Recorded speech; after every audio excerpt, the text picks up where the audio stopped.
What is going on, ladies and gentlemen? Welcome to a open mic edition of Faith Unaltered. I am just one of the two co-hosts that we have this evening. Joining me is my brother from another mother, David Russell. How you doing, bro? What's up, buddy? Not much, man. Just reading some of these articles about what's going on in Israel. That's what we'll open with tonight for anyone that's interested in that. We are doing an open mic. And so if you would like to join us, David will post the link to in the description or in the comment section of all of these places. We're actually streaming for the first time to our Twitter page that we have. And so that's interesting. So if y'all would share this, love it, and share it amongst your friends and family, that would be awesome. Also, please consider donating to us to support our ministry. You can do that in the three places in the description of this video. We take PayPal, Cash App, and Venmo. Also, you can send us a super chat. If you don't want to show your face, if you don't want to come on here with us, you're more than welcome to send us a super chat. Super chat questions get priority, as always. We will answer your questions tonight, but it is open mic, so join us. David posted the link up in the description, or in the comments, and so yeah, join us. Yeah, It'll be fun. So what's up, man? What's new with you? man, it was a busy week. I know I promised to get that new intro to you, but they had me all over the place You're this gonna week. look, dude. You're gonna be my pallbearer. You know that, so you can let me down one more time. Oh yeah, it's been a crazy week. We had work schedule was all messed up this week, and yeah, and then I became a father of a daughter that is an adult now. So she turned 18 this week. Tell me how I'm an that old works. man. Oh, So, okay. Your daughter yep, turned 18. yep, Congrats, bro. she sure did. It's awesome. And yeah, but yeah, so it's been quite a roller coaster type of week, man. How about you? Well, it's good. We just work and steady hammering at work. And so I think we're going to be working now next weekend, I believe. We'll be working all weekend. We got some parts coming in that are due out pretty quick, but other than that, bro, just been studying. Like I said, I'm really concerned with what's going on overseas, especially with Israel, especially with Gaza. You know, I'm watching, like I said, we just got Twitter, and so I've been watching some things on there transpire, and obviously can't believe everything you see on the internet, right? But at the same time, whenever you got videos coming out of both places, of both Israel and Gaza, I mean, it's not pretty, dude. Like war is a horrible thing. And And yeah, yeah, go ahead. especially with like social media these days. These guys are filming what's going on right on the streets and putting it on TikTok. I tell my Yeah. wife, I said it looks like the set of a movie, bro. Like I've never seen anything like that. So I can never put myself in those shoes. You know what I mean? Not yet anyway. I haven't experienced that. But to me it looked like the set of a movie. Like there's just chaos, bodies laying in the middle of the road. It's just crazy. Like it's wild, dude. It's wild. Thank you so much, GU. What's up, GU? Thank you, man. Appreciate it. So I $5 think one super of the chat. it was so wild. I woke up. I think it was Saturday sometime. Yeah. And I just remember turning on the TV and just seeing rockets. And then I'm looking through TikTok and I'm seeing this is somebody recording saying this is what I woke up to today. And there's just smoke and Yeah. where something was bombed and stuff like that. And they said that the Iron Dome just couldn't keep up with the barrage of like Yeah. 2,000 rockets that were flying into Israel. And I That's was thinking, good gracious, this is going to get bad. I mhm. mean, that was a full on assault. Yeah. Yeah. And it's devastating because or it's just a tragedy because I mean, although yeah, I believe Israel definitely does have a right to defend itself. I'm not saying they're innocent in everything they've done, you know. So I'm not. I don't say I'm not. One of the biggest things is that when you see fighting and war going on in Israel, a whole bunch of people just jump on it's the end times train, and I Mhm. think that's one of the biggest mistakes to make, and so they're looking for like the end times to start or something, and it's just like wow. You know. So what I found interesting about this is the attack. So the attack happened last Saturday? Yeah, something like that. Yeah. Over the weekend. And anyway, so I saw this, I was watching videos on it, and apparently this comes like literally the day after the 50-year anniversary of the Yom Kippur War, and how Hamas attacked Israel echoes the 1973 Yom Kippur War. And I just thought, that's this, I mean, a big battle. Like, if people want to, they can Google it if they want to find out some more info on that. But I just found that amazing. Like, obviously this was coordinated. I mean, just seeing the videos of what happened, this is clearly a coordinated attack, right? But then to find out that it comes literally the day after the anniversary of the Yom Kippur War, I was like, okay, yeah, that settles it. But you're right about the Iron Dome. The thing is, that defense system, to my knowledge, is it's able to do away and to counter some rockets, but not 1,000 at once, or 2,000, or whatever the number was that they shot at. Like, not at all. But yeah, go ahead. No, go ahead. No, I was just agreeing with you. Oh, I was going to say that, and I'll wrap up after this. And I've got a statement from our patriarchs of the Antiochian Archdiocese that I'd like to read while we've got people coming in and things like that. And then I've got another article about how Lebanon is involved, because Patriarch John, he mentions Lebanon, and I was telling you, I was reading this to you right before we went on live, and I was like, Lebanon, what's going on here? And so I looked it up, and Lebanon is indeed involved in the Gaza and Israeli conflict that's happening right now. So I'll read a little bit about that. But again, y'all, want to encourage everybody. The link is in the description of the YouTube chat. And so please, please, please come on here with us, join us, let us know your thoughts on the Israeli Gaza war, or whatever y'all want to talk about. Anything is up for discussion. The Trinity. I know we've had some people push back on us whenever Dane and I go live on Three Crowns with the Trinity. I invited each and every one of those people to come and join us tonight on our open mic. And so if y'all are here, look at the description, the chat, God, the chat, and you will see the link to the description, or the link to the studio. Click it, and we will. David just posted it again, and we will let you in, and then you can come on here and talk with us. So, with that being said, I will read first of all. I guess I should read this one. I'll post it up. Yeah. Let me share my screen real quick. So, how Lebanon is involved, and I have not read this yet, but yeah, I think that's one of the biggest fears, is that with Lebanon and Iran, the threat in Iran, they think that Iran is backing this as well. There's speculation there. Iran denies it. They were surprised that the attack occurred. That's the last that I heard on it. But okay. I think that's one of the biggest fears, is that, Israel will get ganged up on again. Right. So I think that's one of the big things that people are scared of, but where it could escalate into something worse, Sure. Now, correct me if and I'm I don't wrong. say I'm not saying this in like support of either side, on this conflict. So don't get me wrong on that. Well, I promote peace over war any day. Well, I mean, it's like Dane and I were saying, on the last Three Crowns episode, is that we condemn all violence, right? Like, we want peace. We're seeking peace. St. Paul says in the epistle to the Romans, I believe, as far as you're able, right? As much as it is in your power, be at peace with all men. Jesus preached peace. So this idea of peace, Romans 5:1. I mean, it just, peace is the center fold of the Christian faith, right? Mm-hmm. Christ came for the very purposes of establishing peace on earth. Now, granted, I know some people are in the comments going, it says that Jesus came to bring a sword. I didn't come to bring peace, but a sword.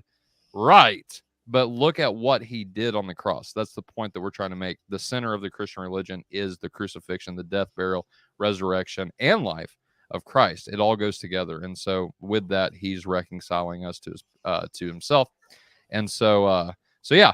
But I think that, so let's read this one first, and then I'll go to the statement from Patriarch John of the Antiochian Archdiocese. So, as Israel, and I won't read all of it, just to give people a little bit of information, because Patriarch John mentions Lebanon, and that's what I was curious about. I didn't know that Lebanon was in this, like they are, but apparently they are.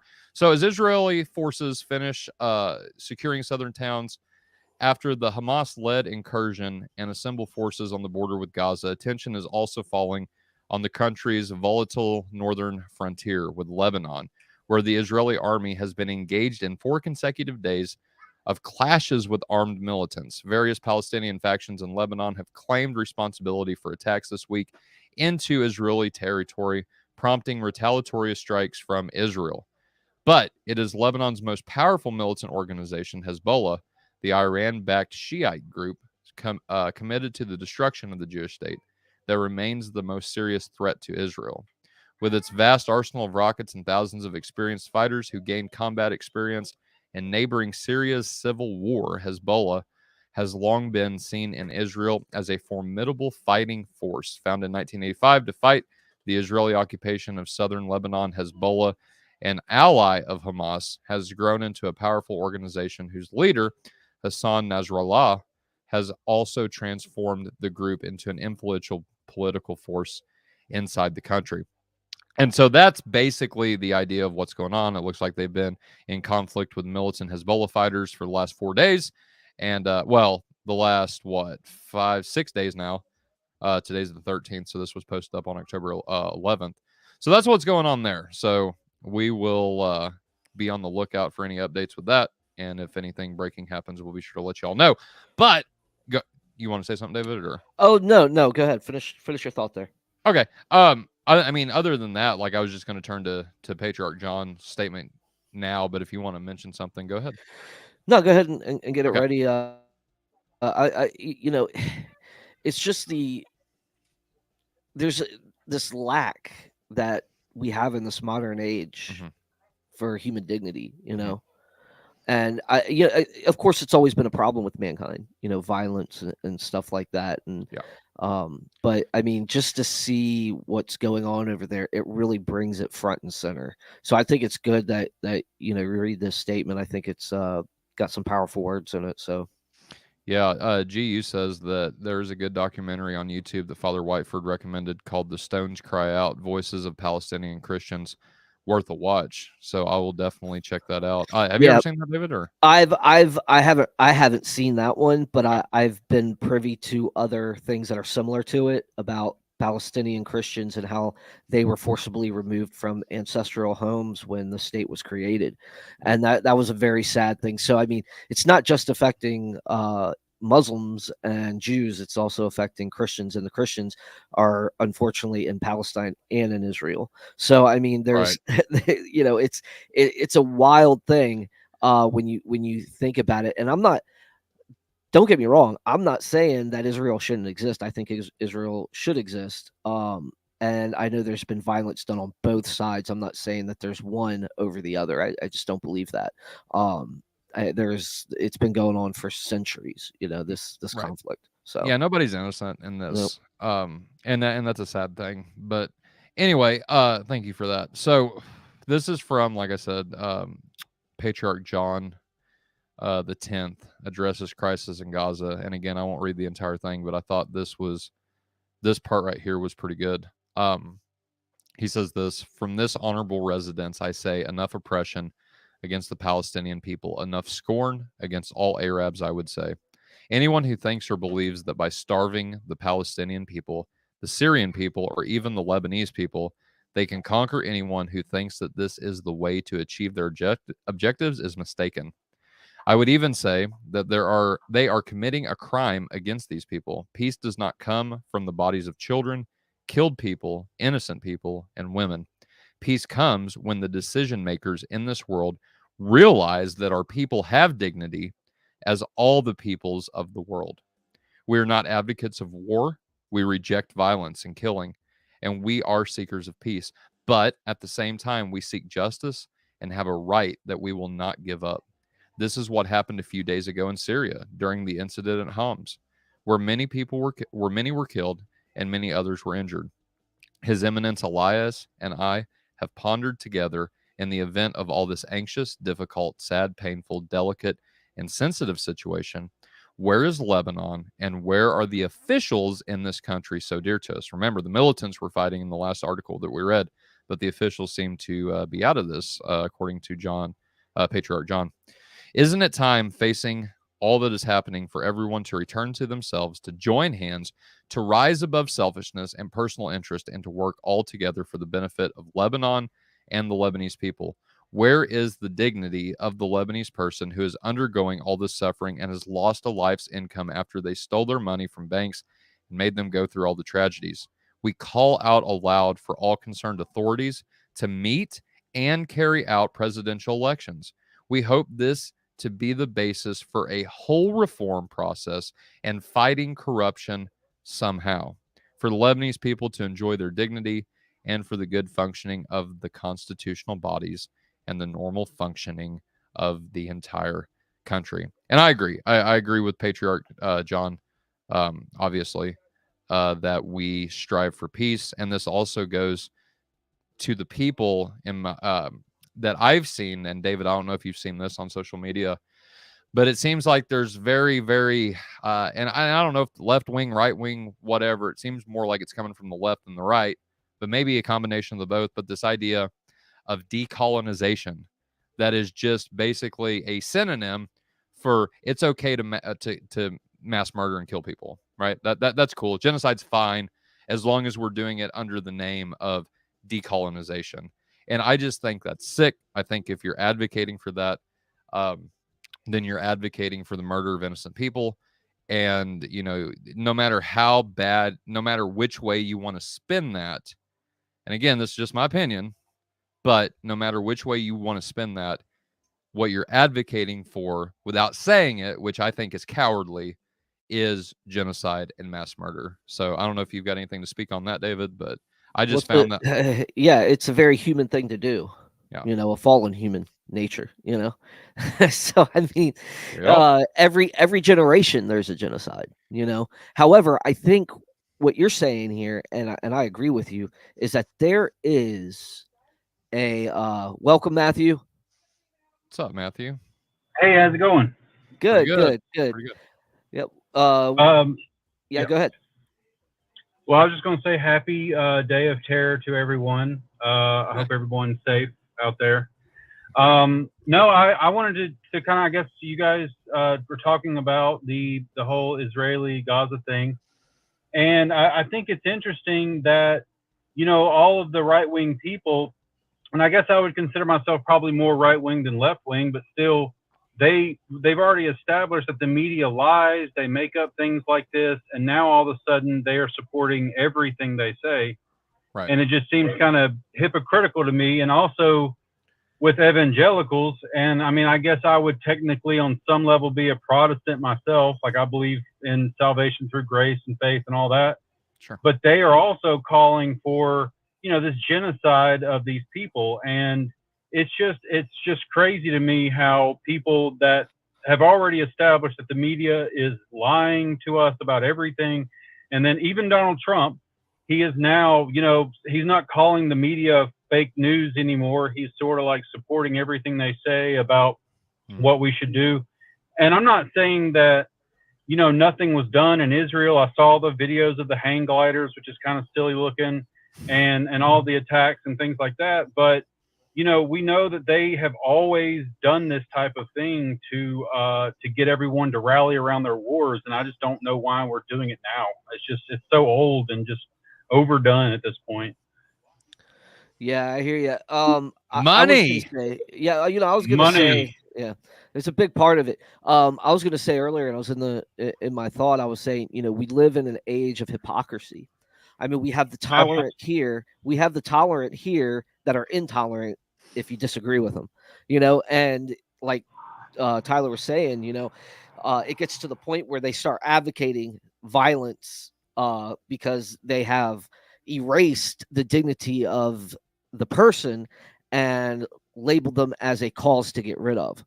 And, you know, it's so bad that, you know, we get to this point instead of just like trying to peaceably, you know, debate and dialogue and to find solutions, it's immediate war and violence, it seems, in a lot of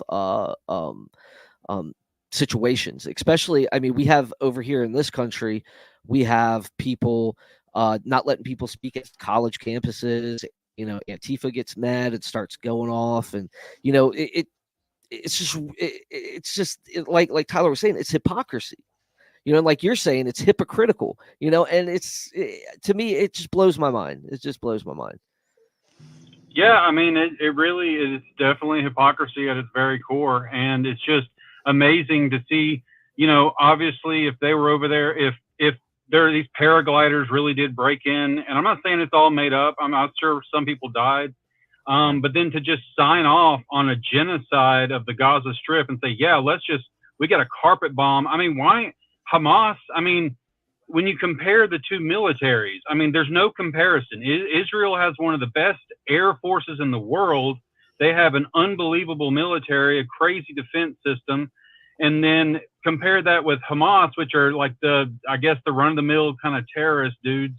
And, well, you know, if they're attacking us, then we should just go attack those people. We should not be signing off on like, yeah, just carpet bomb the whole Gaza Strip and all that, which is sort of, unfortunately, from what I've gathered, that's kind of what Israel wants to do. They just want to they want to wipe that whole place out, and they want to just take over the land and make Israel bigger. Because I don't know if you guys, I'm sure you guys have seen how big the Gaza Strip is in Israel. It's tiny. It's like, it's a small fraction of like what the landmass is. It's not even a war. It would be a war if Gaza and Hamas had an air force and they had tanks and military. They don't have any of that stuff. They fly into like a music concert and they do some horrible things. And I've seen also videos that I thought were kind of interesting are of the, I guess it's not mortar, but the rockets that Hamas is firing. It's like, well, why don't we just go blow that thing up? You can see where they're coming from. Go blow that up. Don't say, well, now we need to invade Gaza from the north and just swipe through. And if you're not evacuated, then we're gonna shoot and kill everyone. Because it's almost like they are trying to create like more terrorism. They're trying, and I'm not justifying terrorism by any means. Right. But if you're living in the Gaza Strip and you're a teenager or even a young man, and you see hospitals and residential areas and all this just being blown to smithereens, that creates this type of radical, this really hostile environment that we've always been in. And it's just, I don't know. It's just, I'm sure we all sort of grew up in the 9/11 age. And it's like, come on, we've seen all this before. We've seen how this thing gets played out. And ultimately, at the end of it, we're all going to be sort of like, oh, yeah, the media was lying to us all along. And it's just, I don't know, it's like, how many times do we have to learn this same exact lesson? Well, it seems like to me the same tricks keep getting believed. And that's why they keep doing the same thing over and over and over. And yeah, I think people are starting to wake up to it. But if if your best trick keeps working, why do something else? You see what I'm saying? True. And I don't think that, a lot of this stuff is like fake. Don't get me wrong, because I've seen some of the videos, and granted, they can fake videos, right? But it's just, I'll say this, and we advocated for this on the Three Crowns episode, like I said. What we're saying is that none of this is right. What's going on in Israel and Gaza? Gaza invaded Israel. That's not right. Israel's retaliation isn't right. Just stop the killing, stop the violence. You're right. Gaza's tiny, itty bitty little place, and there's really nothing there. And then from the article that I read, I guess Lebanon above, they're having issues. Israel and Lebanon's having issues now, fighting militants and things like that, Lebanese militants and whatever. It was interesting to me. You mentioned Trump, and yeah, I don't know what to think about Trump sometimes, but I will say this, it was very interesting whenever he was in office that the I forget what it was called, the Abrahamic something. Off the top of my head, I didn't plan on talking about this tonight, but now that Trump was brought up, I will. But I just find it interesting that there was at some level peace over there, and not 3-4 4 years later now, everybody's at war again, and it's sickening, man. Like I hate it. Yeah, I mean, Yeah, but I mean, there's- yeah. No, go ahead, Matthew.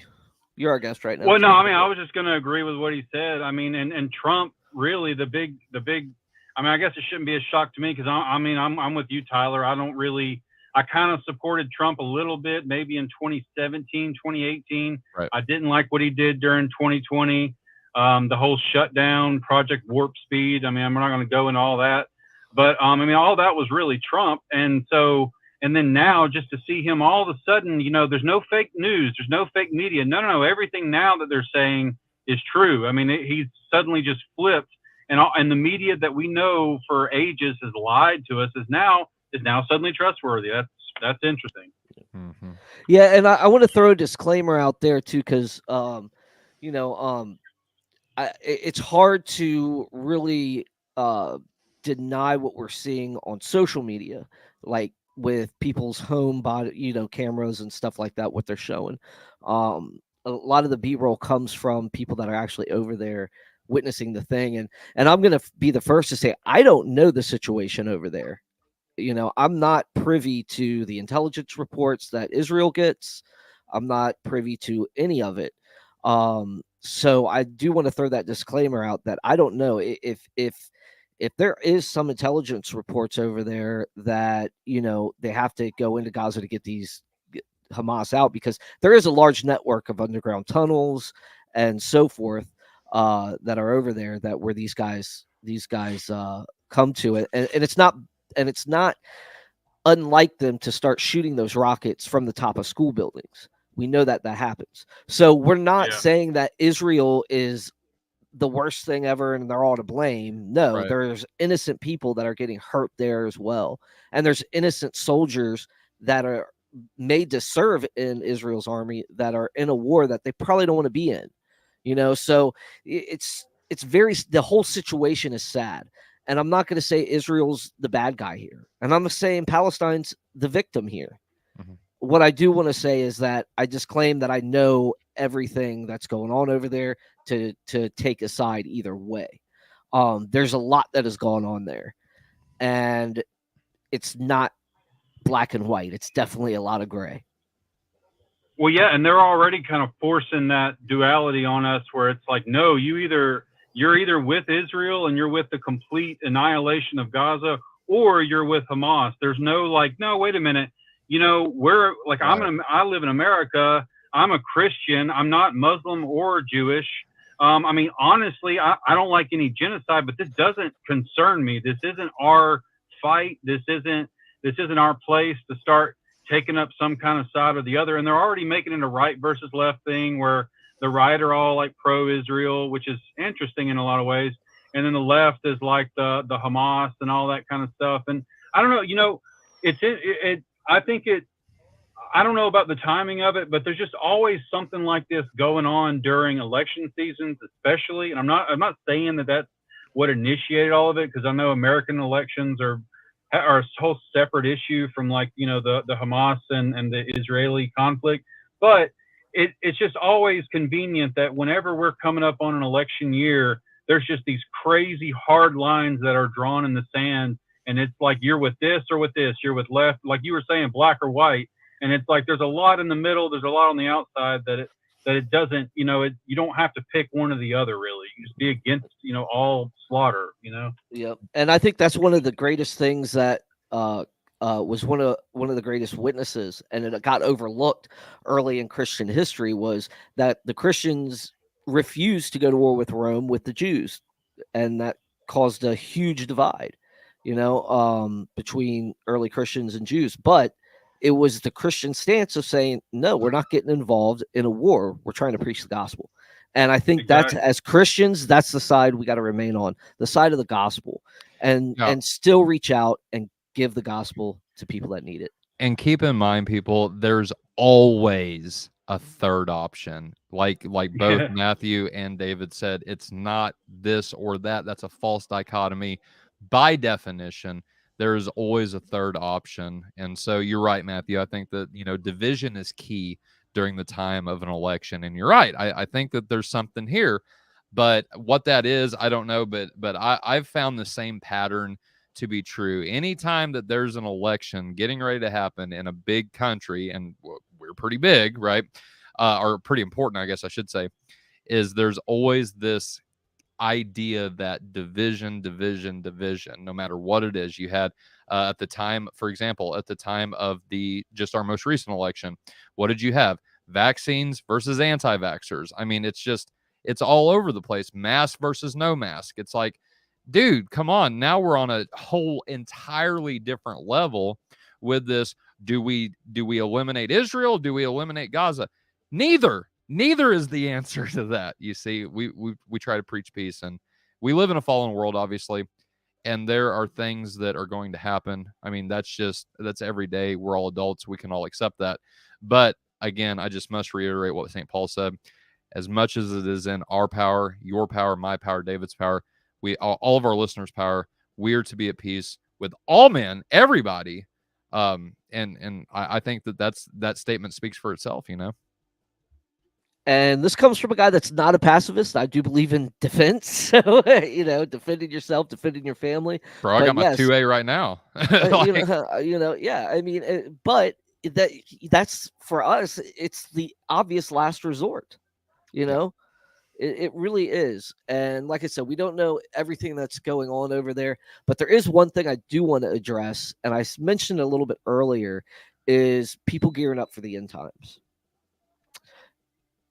And I almost see a zeal in these people saying, oh, this is the end times, and it gets them real excited. It's like, dude, people are dying over there. This is not a time to take a newspaper clipping and compare it to your Bible, or try to exact some prophecy, Right. Because I don't think that's what's happening, and even if it was, it's not something to rejoice over. Yes, Jesus coming back is something to rejoice over, but people dying in horrific bombings in horrific ways is never something to get excited about and have this Zionistic zeal over. It's just not. It's not cool. And I wanted to address that because I think that a lot of the times people get so wrapped up in the end time stuff and they're missing the bigger picture. And what they're missing is there's people hurt. There's people dying. There's families that are missing loved ones, don't even know where they're at. And that should be the greatest concern. And that should be your prayer, is for those people. Yeah. So, I mean, I was going to bring that up too. You were mentioning the obsession with this whole end times prophecy. And it is unfortunate, like I said, I'm somewhat technically a Protestant, though. I mean, I consider Protestantism kind of too broad of a term to really nail down to like what it means. It was really a political movement. It comes from the word protest. It was a political movement from 500 years ago. But it is unfortunate that now with a lot of evangelical circles, there's just this praising of the destruction because like, oh, when Israel is attacked, that's the sign of the coming Christ. And it's just it's crazy. Like there's a lot of preachers that I used to follow like on YouTube and other websites, and I can't follow them anymore because all they talk about is Israel. And I'm not, and the thing is, there are a lot of people, I guess, in the Protestant realm that also are awake to this as well, and they're just like, no, this is once again people trying to predict the end times, which Jesus said not to do in Acts, and it's really sad to see that happening to so many people that just a year or just a month ago really they seemed like they were level-headed. They seemed like they had a good grasp of things. And then now that this has happened, it's like they were just told by somebody, like, you have to start pushing this. You have to start pushing this. And it's just crazy what's going on, man. Yeah. It's hard to put your foot down on one particular topic when it comes to this, but I just don't like I really don't like seeing the zeal that some of these Christians are getting, and you're right. I mean, a lot of it is with uneducated dispensationalists that read too many Tim LaHaye books and Jerry B. Jenkins books, but you mean we're not all just gonna blink out? Like, that's come on, it, bro. bro. That's scripture. Tim LaHaye, chapter 2, bro. Yeah, right. Come on. Yeah, but yeah, it's just ridiculous. And again, I'm not promoting either one of these guys in this conflict. Right. I don't know enough about it, but I do know that violence is something that we condemn, and we as a last resort. It's a last resort type of thing. So that's all I can say it wouldn't about surprise me. It wouldn't surprise me if Netanyahu, whenever there's a regime change, maybe in the next 10 years, he could face war crimes for some of these things that I've heard. I don't know if he said them. I've just heard them as quotes. So I assume, that if it's from a reporter, again, I mean, who knows what's true, but he's calling for, they've like shut off their power. They've stopped their supplies of food and power and water. And he's wanting to just level the place. I mean, he could wind up being, and it's ironic. Well, I don't know if I want to go down this road, but it's ironic that a lot of these people are sort of comparing Hamas to the German World War II leader. And it's funny because Netanyahu is the one that's more like him. Netanyahu's the one that's like the master race, and like we got to wipe these people off. And I could certainly see. And I don't know a lot about the politics going on over there, but when he comes out of office, he could face some serious war crimes if he's just signing off on genocide. But hey, man, I'm gonna hop off. My phone kind of heats up in StreamYard, but I love what you guys do, man, and congrats on the 2K. Thank you, Matthew. We appreciate Thanks, buddy. Thanks for coming on. Thank you. Yep. All right.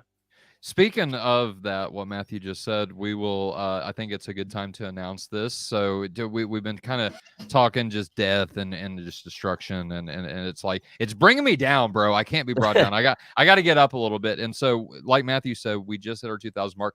We're going to announce the cash giveaway right now. Everybody's name's going in. No, I'm just kidding. November the 3rd. We're going. You're terrible. You got everybody all excited. I know, right? A month later, no, November the 3rd, we're going to be giving $100 away to a predestined individual. I don't know who this individual is. I'm not predestining this person. I'm randomly choosing. And so that'll be fun, I think. So the way it'll work is that we are going to give away, David and I were talking about it earlier a little bit. We're going to give away a $100 Visa gift card. You can use this wherever Visa is accepted, which pretty much everywhere nowadays. So if you want to be a part of that, make sure it's the one world currency. It's the one Visa. That's it. It's the mark of the beast. Everybody that's got that's Visa a chip card, that goes in your hand. That's right. In the right hand, if you're Anyway, November the 3rd. So be subscribed. First of all, you will get your name in the hat automatically if you're subscribed and present during the November the 3rd video. So we will do this November 3rd. We'll make announcements. We'll keep everyone updated. Follow Faith Unaltered. Subscribe to Faith Unaltered on YouTube. Follow Faith Unaltered on TikTok, Facebook, and Twitter. Like, keep in the loop. We will update people throughout this time until November the 3rd. But November the 3rd at 7 p.m., we'll do the head shaving. Josh is going to get his head shaved live, and we will also give away the $100. And so be there and be subscribed to the channel to automatically get your name in the hat. Now, here's the cool thing. This is what we're doing. Y'all should know about this because we've been announcing it now for a little bit. You can get your name multiple times in this hat. Not only will you get your name multiple times in this hat, but you can make this pot actually bigger than $100. And so what we're doing, for every $5 donation to Faith Unaltered, we're going to take that $5, we're going to put it in the pot. Also, we're going to take your name and put it in the hat one more time. So you donate $5, you get your name in the hat twice. You donate $15, you get your name in the hat 4 times. One for being subscribed and present, and the other the other 3 for donating that $5 increments of $15. And so $4 4 times in the hat. If you donate 15, 20, you get your name 5 times in the hat, and so on and so forth. And so we're doing that to show you guys and gals we appreciate y'all. And if it wasn't for you, obviously we wouldn't be at 2,000 subscribers. But we are, and y'all are the ones to thank for that. And so we would like to give back to the community for supporting us and just helping Faith Unaltered really take off. I mean, we're just the other day we hit 2,000. We're at 2,034 now, and it just seems like we just keep climbing. So I was talking to David, Josh, and Dane the other day. So we've been doing Faith Unaltered for about 14 months now, and for that first 7 months, we gained 500 subs. The next 7 months, we doubled that and gained our 1,000. And so we've doubled in the last 7 months what we did that first 7 months. So I think that's Thank good. you, algorithm. For real. Thank you, algorithm. We're starting to get more people watching the live feeds. Every time we live stream, it just seems like that number keeps going up. And so again, we really appreciate y'all. And we want to give back to you all. So not only do you get to see Josh shave his head, Emily's going to shave it for him, his wife. And you'll also get could win $100 that night. So November the 3rd, 7 p.m. Be here. We'll do that for y'all. David, is there anything else you want to add to that? No, man. I was going to move on to the next topic. If you don't Yeah, mind. what you got? What you got? The next topic, it's a question from one of our friends, and I'm going to challenge that Canadian Satan to come on and join us. If you challenge accepted. We need sound effects. Dale. We need sound effects. Go ahead. My little Satan Dale. No, hi, my name's Dale. I'm from Real Dale. Seekers. I love Dale. I do too. He is the real seeker. He is the real seeker. But he said, I had Dr. Helmut Felsman on my show, and he argued that Paul invented Jesus' death for our sins and resurrection claims. Totally. How do we know the apostles taught this too? So how do we know? And you cut out, bud. Say that last time. You said, how do we know? How do we know that the apostles taught the resurrection and Paul didn't make all this stuff up? Church tradition. Church. Go ahead. The gospel. How do we know? How do we know, David? Well, I would say the gospels are reliable. I would say that there's so many arguments that you could go to. And I think for me, like I said, I'm a big history nut. So I think that the historical arguments are probably, for me, the best evidence as being a student of history. And I think that if I'm going to judge anything in history as legitimate, I have to take those early gospel accounts as history, because they fit the form of every type of history that I've ever known. And yes, Paul's letters may have come before, but we know what was being taught. It all coincides. It all paints a narrative, and that narrative of Jesus raising from the dead is very, very early. So early, in fact, that if it wasn't what was being taught, it would have been countered. And it would have been countered vocally and by prominent figures and historians at that time.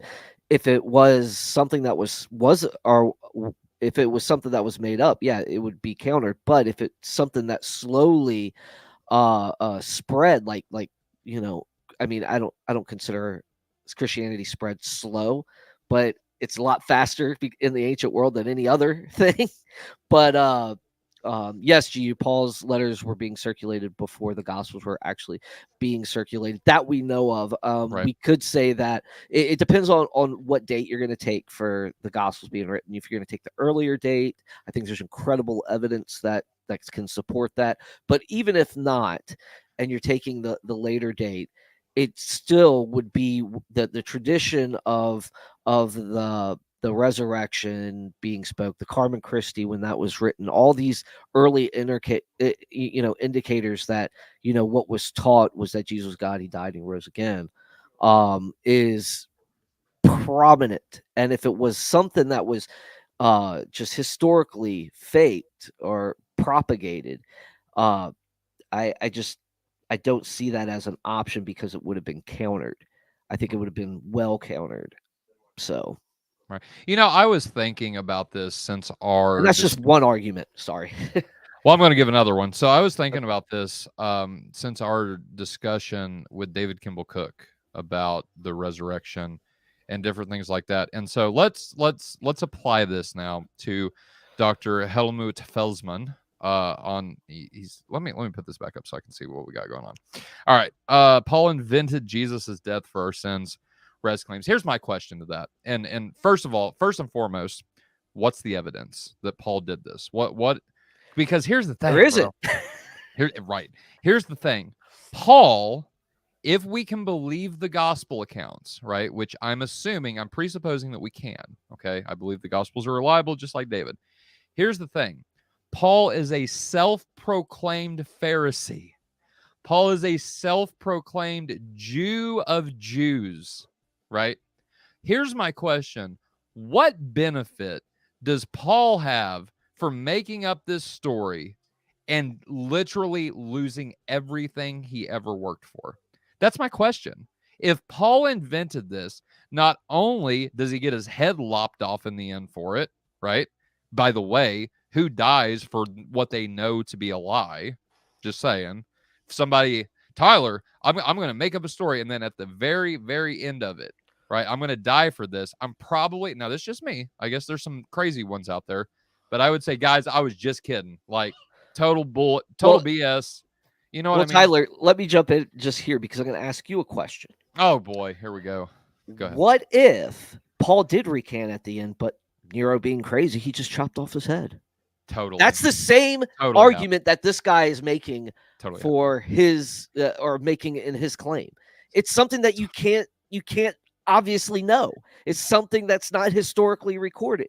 Right. What we do have is a plethora, an embarrassment of riches, as Dan Wallace would call it, of evidence of Jesus's life, his death, and his resurrection. Well, we also know, too, that the disciples of John taught the resurrection. So, for example, Ignatius, specifically, Polycarp, and Irenaeus. So, Polycarp was a direct disciple of John. Irenaeus and Ignatius, both spiritual grandchildren of the Apostle John. They're teaching the resurrection. They are saying in their writings, this is what we have been taught, right? Polycarp and Ignatius they knew John. Right. That's what I mean. It's like, what in the, come on. How much clearer can you get? If you want to believe that we have accurate reports even through there. Right, because then you're just, let's just question everything. And then the exact argument that David and I brought against David Kimball Cook comes out. Then you just can't apply that same standard now to literally every document that comes into existence before you're born, and you can't trust anything. You can't trust anything that does not happen in your lifetime. And to do that, I think it's irrational. Exactly. It leads to like a radical skepticism and philosophical skepticism as well. And what I see in history, there's a lot that you should take into consideration before you believe a piece of history. Yep. You're going to have to go back and see if the accounts line up. And that's where Richard Balcom does a great job. I remember reading through the names that he was looking at on epitaphs of the first century, and the common names that were being used, and how he was like, okay, look, these fit in this generation, these other names fit in another generation, and doing all these comparisons, and then coming up to the conclusion, look, the names that are used are common to those in the first century at this time, and just get down to the details. So there's so much historical confirmation in the Gospels and in all the arguments around that make the New Testament reliable. They're there. Go explore them. They are there. Well, then you're going to come at me and say, well, we don't know who really wrote the Gospels because they're anonymous. But then you have to realize that that's how history was written. They didn't put their name on a thing, and it was because it would bring them more prestige, the writer more prestige, than the way that they wrote it. So there's a lot that goes on there, and you have to learn a little bit about how people wrote back then, and why they wrote the way they did, even the style in which they wrote, because they would write something, then they could change that writing style up to something else. And for them back then, that was a great feat of education, a great feat of learning. So, I mean, there's just so much that goes into it, and I'm just giving you bits and pieces. I'm not giving you a cohesive argument, and, it's not something you could just pick apart. I mean, there's several things that go into making a good, valid historical argument, but there's a lot that is there that you can read and pick up on and come to the conclusion that I think you're almost intellectually dishonest if you don't come to it. I want to say dishonest. Well, maybe you're just ignorant, or maybe, you know, I don't know. But I think the evidence is there. I think it's strong. I have friends that don't think the historical evidence is as strong. I guess that's preference. They take more pleasure in the philosophical arguments and see that Christianity supports it, and they take a different approach than I do. That's fine. But I do think the history is very strong. I think that, like Tyler was saying, the standard of the holding a standard to history, you know, and denying something like the Gospels, you'd have to deny almost all of history, if you ask me. Everything we know within the last 500 years. So Yeah. easily. Yeah, and not only that, but too, just to kind of piggyback on what David is saying, is that you look at the history of the explosion of the church in the Middle East, and if that's all from one guy that lied to and convinced the apostles and different things like that. Like, I don't know the story, and I don't know how it like works out. And Dr. what's his name fell. The guy that came on your podcast, Dell.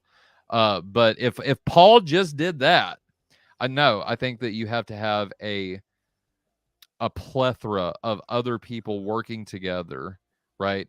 Not only this, but the people that saw the 500, right? The claim is the 500 rise from the tomb. Like this, the explosion of the church is evidence that Christianity started from more than one person, right? Like it doesn't work. It doesn't explode that big if only one person is involved that's just making up stories. Yeah, it doesn't work. I mean, I hear you too on that, and it's just, I just don't know how. One of the things, and I'm trying to formulate this in my head as we go, but when I was skeptical, when I had a problem with skepticism, look, he'll try to join though. Okay, all right. Satan's taking the challenge. All right. No, just Dale's gonna try to come. You know what? My internet always messes up too, Dale. Whenever I have a challenge issued to me, so I feel you. But when I was skeptical, when I was like going through my skeptical phase, and I was just like, dude, and it was right, like I said, it was soon after my dad died, and my cousin he rocked my world with an argument, and it just really brought into question why I believe all this stuff. And one thing that I can remember the most is this question. There was a guy that lived 2,000 years ago, and he was in this remote part of the world. And his teaching, his followers changed the course of human civilization, especially in the West. You know, and I was like, there's something about that. There's something about that it really kept me from going full blown agnostic at the time.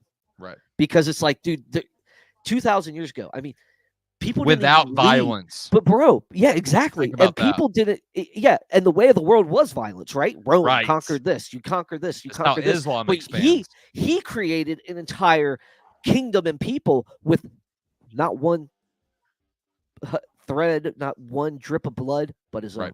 Right. So like, it's everything was in reverse. The logic almost was in reverse. It went as far as like the conquering thing goes that we are just talking about. But the biggest thing was that it changed the entire course of humanity and gives hope to people living even in today. And I'm like, there's something about that when a people didn't travel mostly more than 7 miles in their entire lifetime. You know, the majority of people only stayed within 7 miles of where they were born at that time. And the way Christianity spread and the way it changed the course of human history, that really kept me out from going full-blown agnosticism. And then once I got to study and once I got to get into the history of it, I mean, it really, really strengthened my faith instead of disintegrating it. So you had brought that up last time, David, and while we're waiting on Dell to join us, I want to ask you now about that. And so not as pushback, I'm just really curious. So with the idea that these people didn't travel 7 miles, now are you saying that that's average? Because that's average, yeah. Okay, so that's not average, like yeah. including like pilgrimages and things like that, right? Yeah, Okay, that's not gotcha. including. Yeah, we're talking about like on a daily basis. Yeah, just Gotcha. like Okay. Yeah. Now we're not talking about like you said, pilgrimages and stuff. We're talking about the average person, Right. Yeah, so Okay. Fair enough. and that's why pilgrimages were such a big deal. Right. And Because this, not only that, but there was a fellowship event too, because Yep. you don't pilgrimage on your own, right? Like You I guess can. some people do. Safety in numbers, right? Right. Like this is a fellowship event. You guys are walking, however Mhm. far. I mean, some people coming from the diaspora to Jerusalem, Right. to Right. celebrate Yom Kippur. It's Mhm. like, woo, that's Yep. a But that's Oregon Trail V2. and that's far be it from a normal thing for people to do back then. So, Right. like, even that, I mean, upon the average, if you look at the whole of civilization at the time, but yeah, that's it. Dale, we could not hear you. Now I don't know if that was because David was talking and you just didn't come through. But if you want to jump back on with us, we can test your audio. There you are. Let's add him up. So There he is. I'm not hearing anything, Dale. Well, the devil can't talk sometimes when we're talking about Jesus, so he's gonna get me so bad. He's gonna Especially come down and tomorrow. shave your head. I I mean, know. that If wouldn't I very had much hair. do anything. Your face. Yeah, he could. He's gonna come sneaking. You're gonna wake up. He's gonna be over your bed, just like with a straight razor, just shaving. He said, "Drink some red cream soda." Oh, get that heresy out of here. That was denied, Dale, at the 8th Ecumenical Council.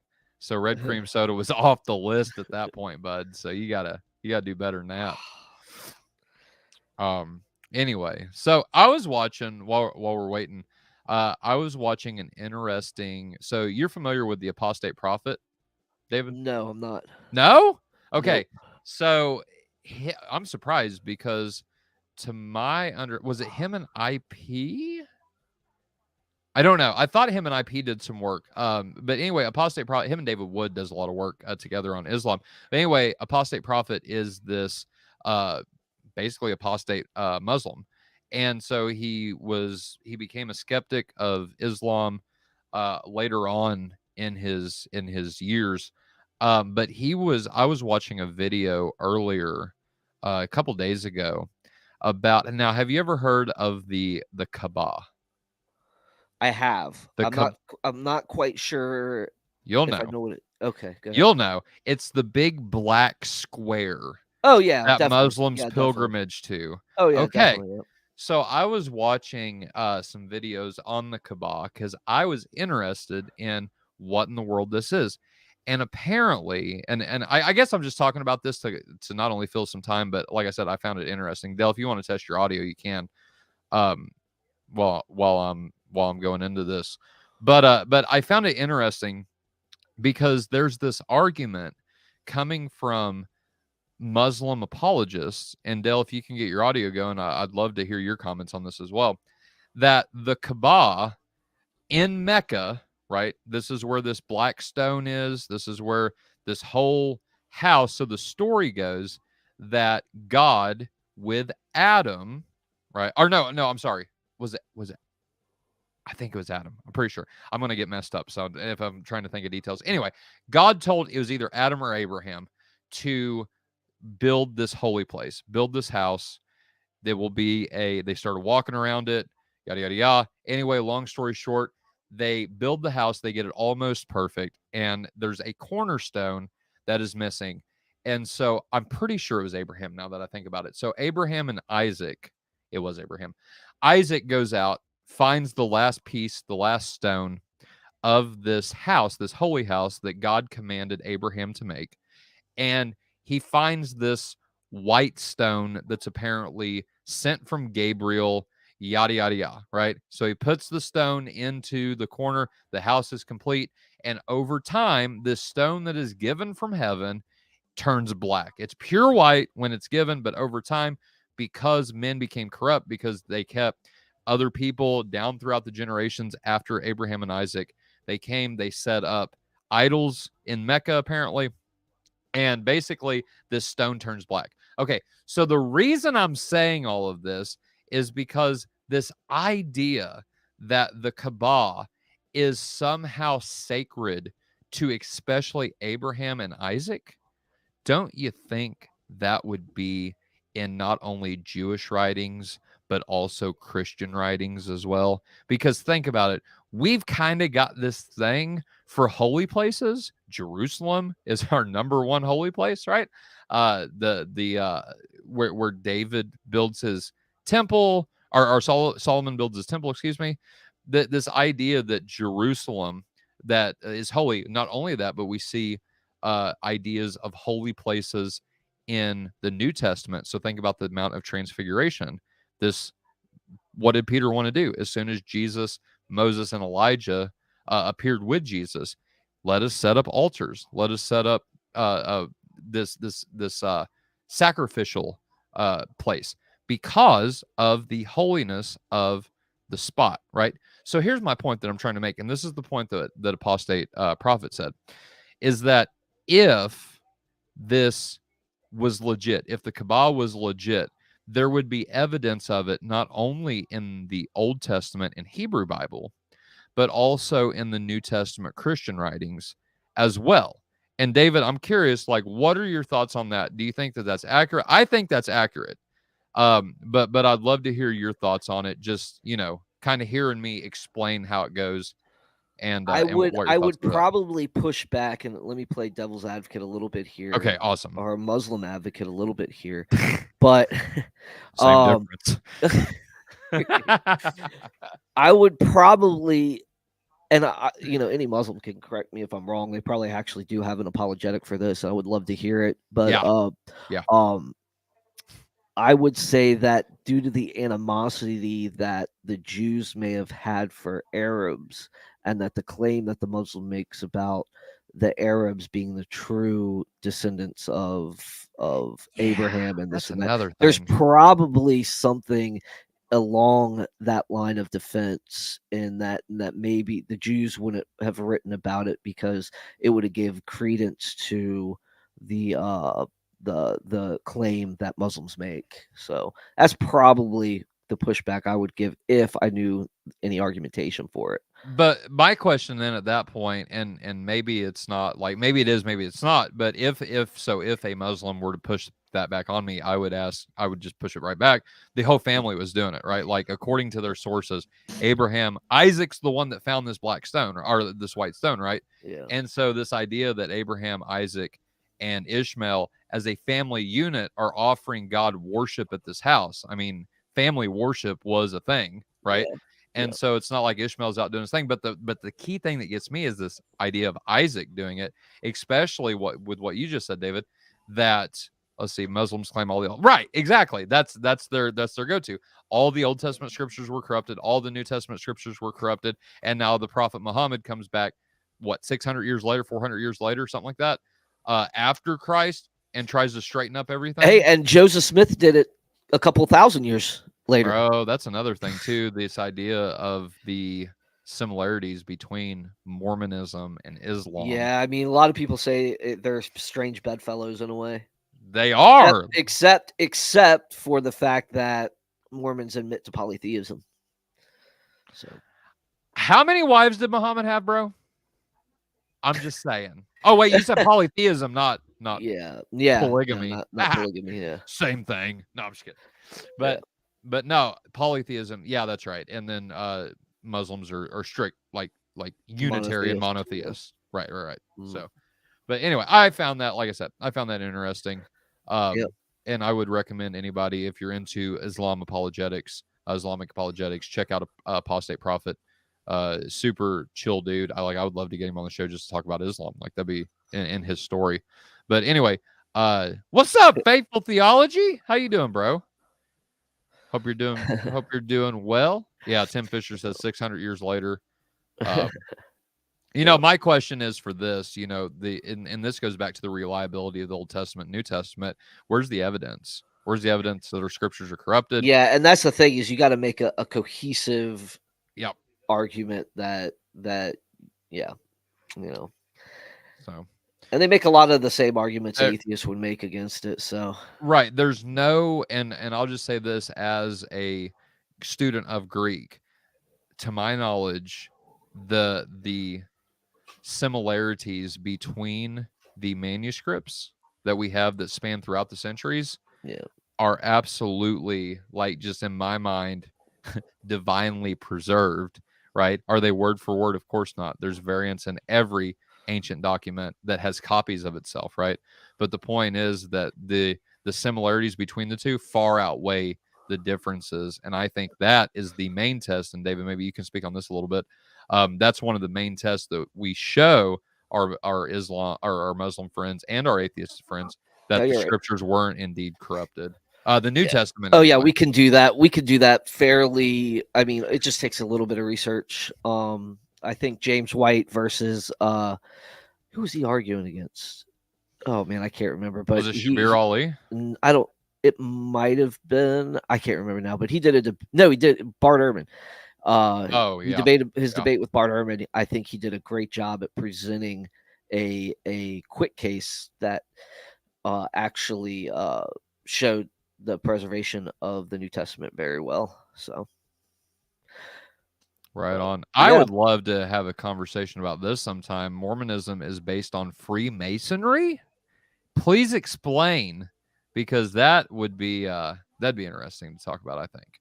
I don't know anything about that, so I would be the student in that conversation for sure. Garrett says, I think that the Quran says that the Hebrew scriptures are reliable. Some indeed do.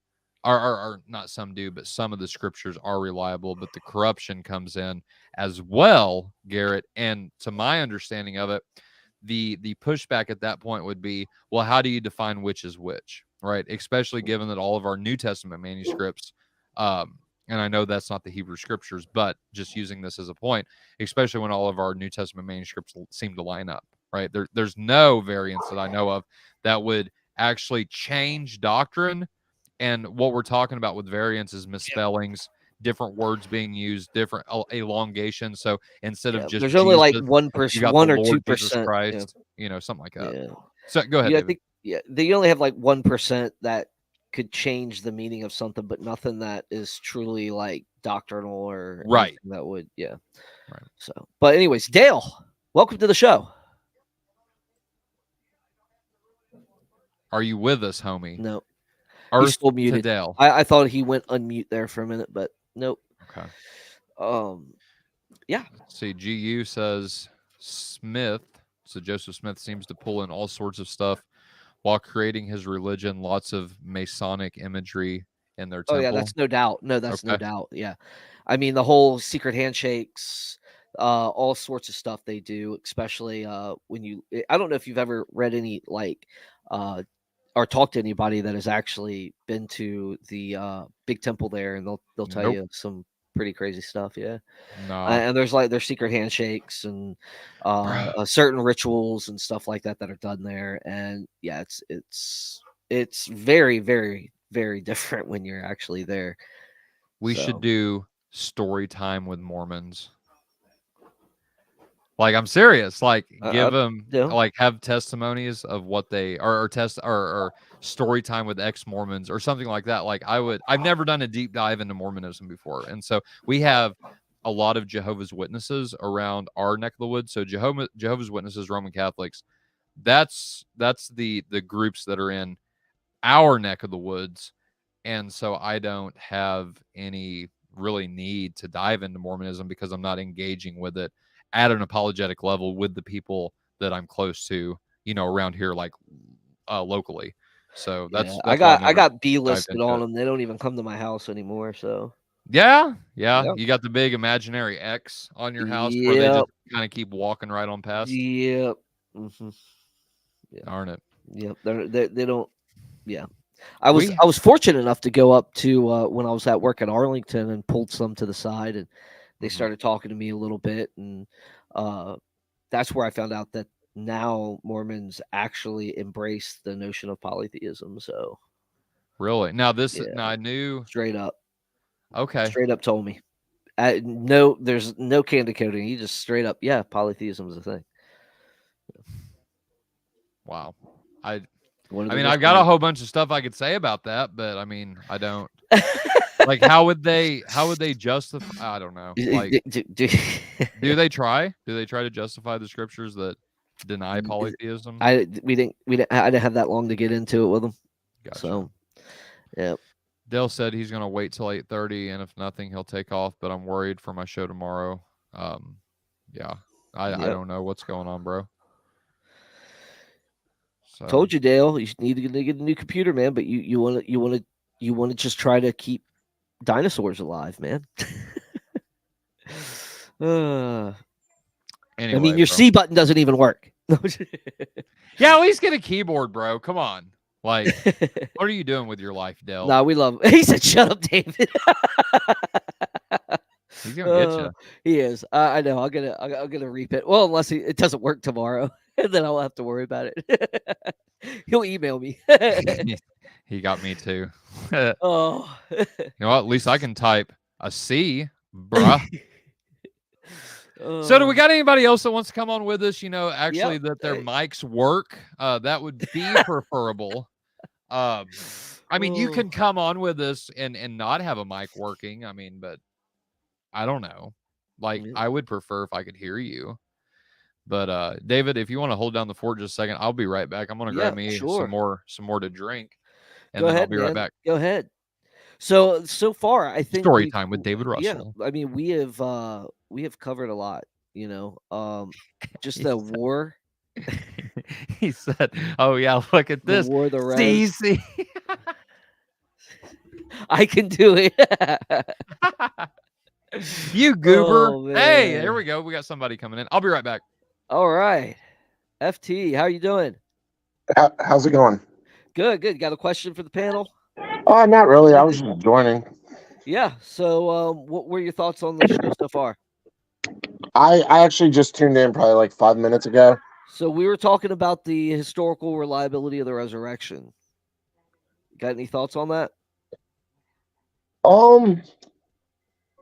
I don't think there's much evidence for it. I think it's all a faith thing. Okay. What I mean, I'm not denying it. Like I've talked to like Craig Evans before.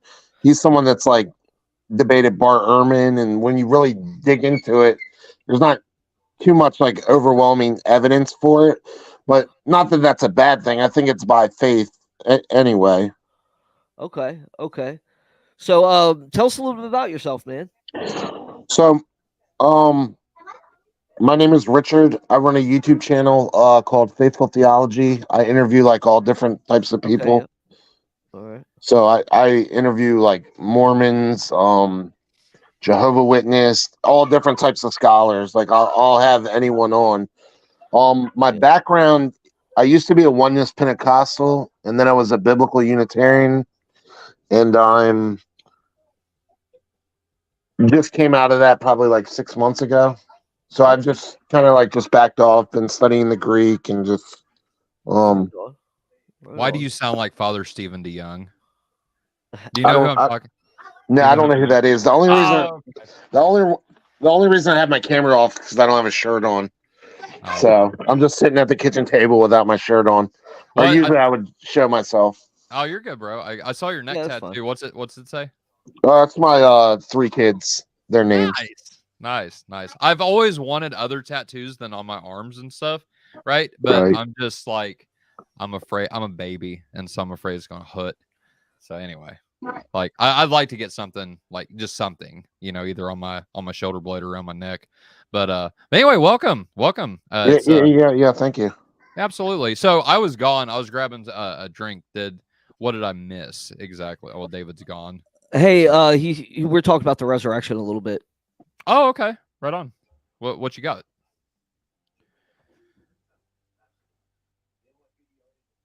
I was saying I don't think there's too much evidence for the resurrection to prove it.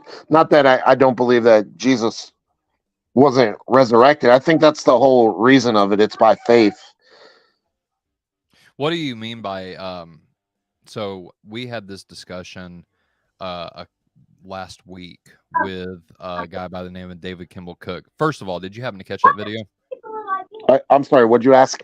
So we had a discussion, David and I, and then our friend Dale, who's on here without the mic. We had a discussion with agnostic. He self-identifies as a skeptic, but his name is David Kimball Cook. Did you happen to see that episode? No, I did not. Okay, fair enough. So what we asked him, he basically said the same thing. And so my question at this point is, what would you consider evidence specifically of the resurrection, like testimonial witness? I mean, obviously we have that. We have Right. the testimony that's in the Bible and the witnesses of the women and that nature, but you don't really have any, I guess, like hardcore evidence, which is fine. I think it's made. I think God purposely did it that way because it's by faith. Right. No, I hear you. And that's the argument so that we were discussing with David Kimball Cook, is that putting ourselves in a Jewish, so first of all, putting ourselves in a Jewish mind frame, right? This idea that on the testimony of 2 or 3 witnesses, truth is established, right? That's I think the biggest key feature, and I would argue from that perspective anyway, that we've got a plethora of evidence giving, and even David Kimball Cook admitted this, that that history is based on secondhand witnesses. So not necessarily even eyewitnesses, but secondhand witnesses recording accurately the history of those eyewitness accounts, right? And so not only do we have more than a handful, I would argue, of eyewitness accounts of Jesus's resurrection, namely Matthew and John, right? And I would argue Paul as well. So there's our 3, and also just the plethora of church fathers that knew the apostles, the apostolic fathers that backed up there. I would say that on the basis, putting ourselves in a Jewish mind frame on the testimony of 2 or 3 witnesses that truth is established, I think that's all the evidence we need. Now, people think I'm crazy because we have this idea of empiricism in our current day and age, but that's not the way they operated back then. It just wasn't. You know what I mean? And then if you're going to be honest with historical evidence, you've got to be able to. I mean, if you're going to believe anything in history, I would have to believe the Gospels. I would have to believe the accounts and believe their credible history, at least, even if I disagreed with the resurrection. I would have to say, look, these guys really did believe that this guy rose again. So that's where I would come in and talk. But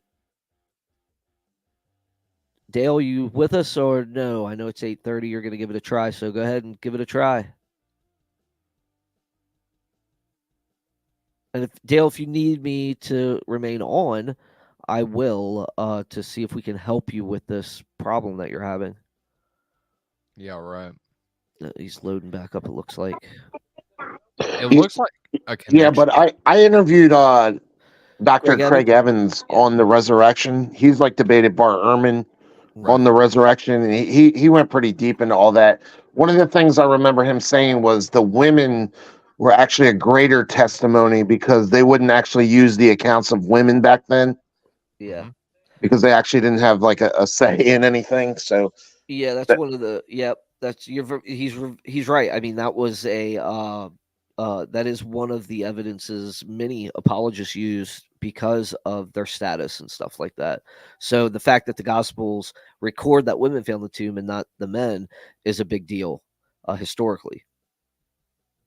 Yeah, he went into that as well. I didn't really understand all of it because I'm not from a Jewish background, but yeah, it's like real big in the Jewish culture to use the women as testimony. I'm not familiar with Craig Evans. Is he from a Jewish background? No, he's an American apologist. Oh, okay. I mean, I've heard of Craig Blomberg before, but yeah, Craig Evans. Yeah, Craig Evans is a big. He's a historian. You've probably seen some of his work too, floating around there on things like the resurrection and history. He's a historian. So yeah, he does like a lot of archaeology work, and he's real big on the resurrection of Jesus. Okay. And he's Protestant. Oh. Well, that's probably why I don't know him. No, I'm just kidding. I was a Protestant for 5 years, so I mean, like, I want to say that. Oh, Craig A. That name sounds familiar. I don't know. Yeah, you've seen him. You've heard of him. He's been quoted probably in several things you've read. Yeah, yeah. If you Google them, you'll know them right away. Okay, right on. So with the so what? Just out of curiosity, Faithful, what do you think about what I had said about the testimony of 2 or 3 witnesses? The argument, putting yourself in a Jewish mind frame. Just out of curiosity, do you like that argument? Do you dislike it? Yeah. I mean, it's a good argument. We use it nowadays in court. Like if you have witnesses against you, that's a big thing. If you don't have witnesses, it's like Right. not no one to really believe you. But if you have enough witnesses, then your testimony is believable, even nowadays in court. Right. It seems like that's the key factor. That's the number one thing that prosecutors, for example, and defense attorneys look for, because if you don't now it's forensics. Let's just settle that. Well, yeah, forensics as far as like DNA evidence and stuff like that is is how we empirically go about these two. But yes, in circumstantial cases, yes, eyewitness testimony is a big deal. Right. Because circumstantial evidence is just that, right? If you actually have somebody there putting you at the scene and more than one person, like the point that I guess I'm trying to make is even in our law systems, we operate under this understanding that, and maybe it's not necessarily 2 or 3 establishing truth, but there's an aspect of that has been brought into the way we, do our judicial proceedings and things like that. And it just seems like the empiricists want to forget about that. Well, that's not good enough testimony. How do we trust this? How do we trust that? Again, the statement that I made to David Kimball Cook, I'll make it to anybody that questions this, is if you cannot trust the scriptures, then you can't trust anything that has been written before your time. Like that's it. The only thing you can even somewhat trust is the documents that come after you're born, and significantly after, I would argue, but that's just my perspective. David, what do you think? Yeah, I mean, there's a lot that goes into it. I mean, I would, when I did the reliability of the scriptures and coming to my conclusion of the resurrection, I mean, there's a lot that went into it. I mean, to prove the reliability of the scriptures alone took a lot, as far as like looking into the, like a full-blown investigation. I read a lot. I did Jesus and the Eyewitnesses by Bacchum and looked into his sources.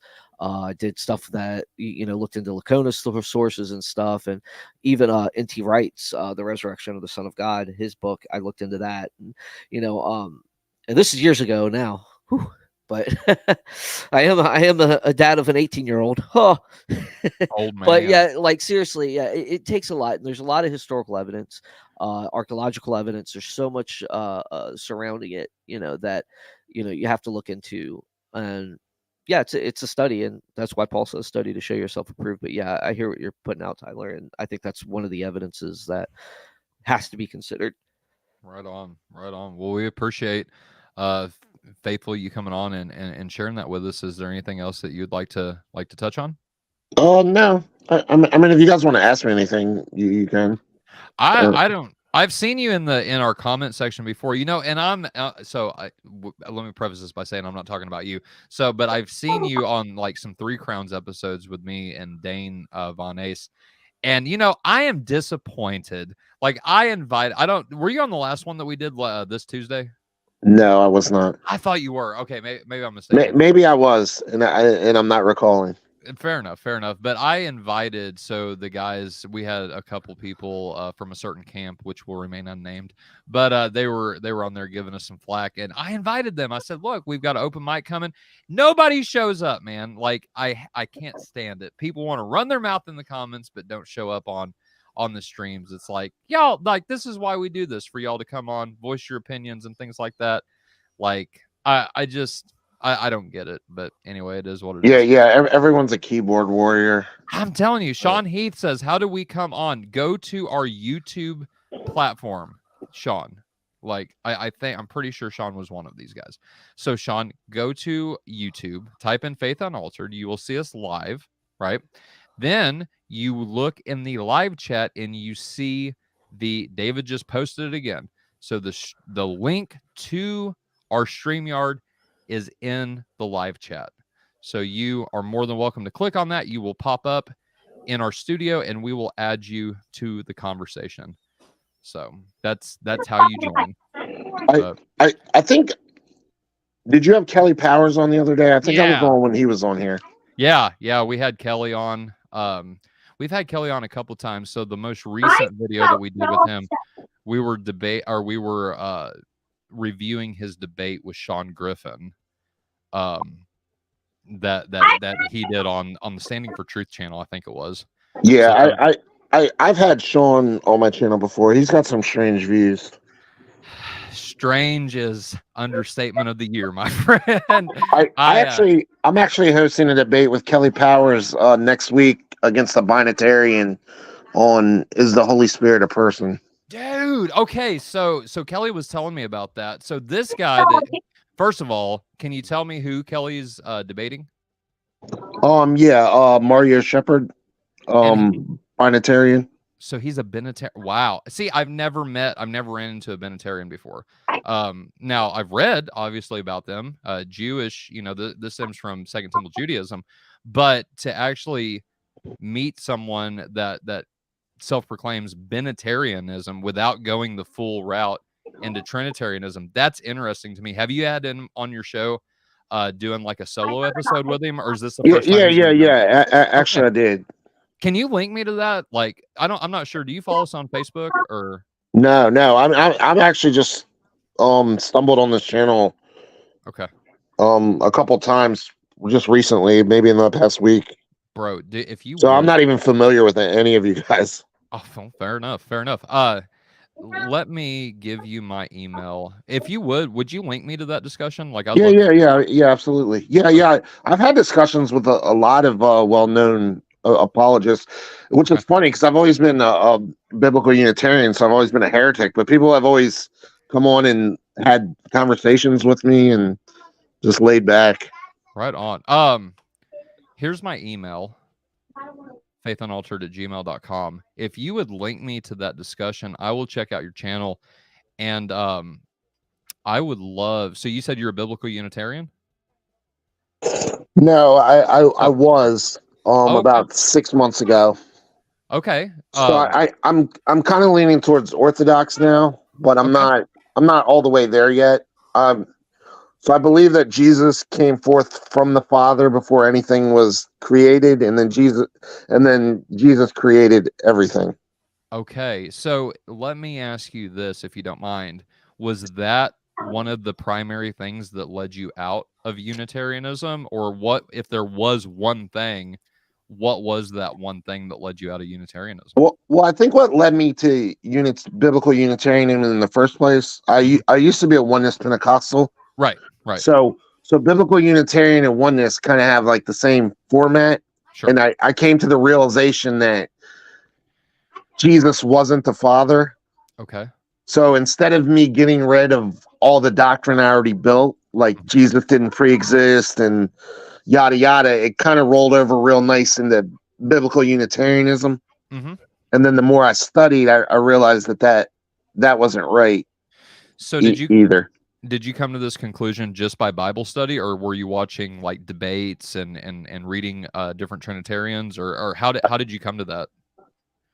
I think the biggest thing that led me out of it. So every Friday I used to host a panel called Heretical Fridays. Okay. And it was for Unitarians. It was like the biggest platform for Unitarians. Okay. And we would always just go around, and it's like no one agreed on anything.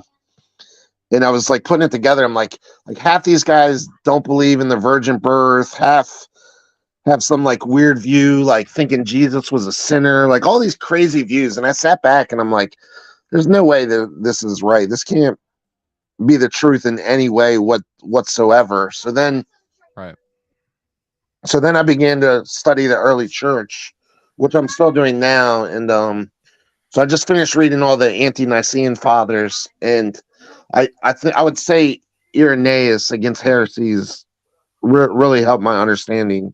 Yeah. I would say that was probably the defending line. When I read that, I was like, I'm wrong here. Fair and fair enough. So let me recommend. So if I were you, like if you're since you're diving into this subject, if you have not read the Cappadocian Fathers, so Gregory of Nyssa, Basil the Great, and Gregory Nazianzus. Those three guys really set the precedent for how Orthodox understands the Trinity, with, i.e., the monarchy of the Father. And so if I were you and you want some good, interesting philosophical study in this doctrine, those three guys I would recommend. Yeah. I will say this, because I've never really liked the Trinity. The only one that logically makes sense is the monarchy Trinity. That's the only one I can actually look at and say, oh, okay, this logically makes sense. What Protestants present, and I don't know if there's any Protestants on here or any listening, they're just utter confusion. They honestly are. And I'm not even Orthodox yet or anything. I'm still just spinning tires, but I just looking at it, I can say what they present is just, it's nonsense. Challenge issued. Where you stand, David? Are you social? You're not a social Trinitarian, are you? I would say I'm a mixed when it comes to it. I think when you're looking at the monarchical and the economical, I think there's the truth lies right in there. What do you mean by economical? Well, I'm not going to say social trinity. I don't think that's the right word. Just look it up, man. I don't have anything to give it a true definition, but you know, that I'd just be going off the top of my head, and I'd probably commit heresy myself. No, fair enough. So it's just but for me, I think the Carmen Christi really settled it for me, and I've always been okay. So you know, you may not be able to like understand every aspect of the Trinity, and you know, you may not be able to nail it down 100%, but it's definitely there. But yeah, so I'm kind of like, you know, I can lean both ways to those views. So gotcha. So just to give our listeners a definition, so social Trinitarianism is the concept that it's a Christian interpretation of the Trinity as consisting of three persons in a loving relationship, which reflects a model for human relationships. I think I would agree with that. The teaching emphasizes that God is an inherently social being. Human unity approaches conformity to the image of God's, unifying through self-giving empathy. I think they got it wrong on that. I know. So advocates of social, and I think I've got that word right. Faithful, if you hear me saying something wrong, like, feel free to jump in. But I thought that William Lane Craig was a big proponent of social Trinitarianism, and then the guys that I've seen, and there's a book coming out that I want to promote. So my godfather's actually an author in this, Dr. Bo Branson. He is advocating for the monarchy of the Father view. William Lane Craig is involved in this writing. I think he's advocating for the social Trinitarianism. William Hasker is in on this as well, and his view almost sounds kind of like what David, what you're advocating for, kind of like a middle ground maybe. And then you've got Del Tuggy, which is our favorite Unitarian. Yeah. So that book is coming out, and I haven't heard from Dr. Branson on when that will be out yet. I know he's written chapters on it, and so they're at least at that stage of it. But I'll keep everyone updated that's interested in that. Yeah, it's going to be a great exchange, I think, because it will. I think I mean, there's so many essays on the Trinity. I've got a book right now that's got a ton of essays on the Trinity. It's really good. But yeah, welcome Jamie Russell. You've been on before, and Sean Heath. Hi, welcome, bros. guys. What's up, guys?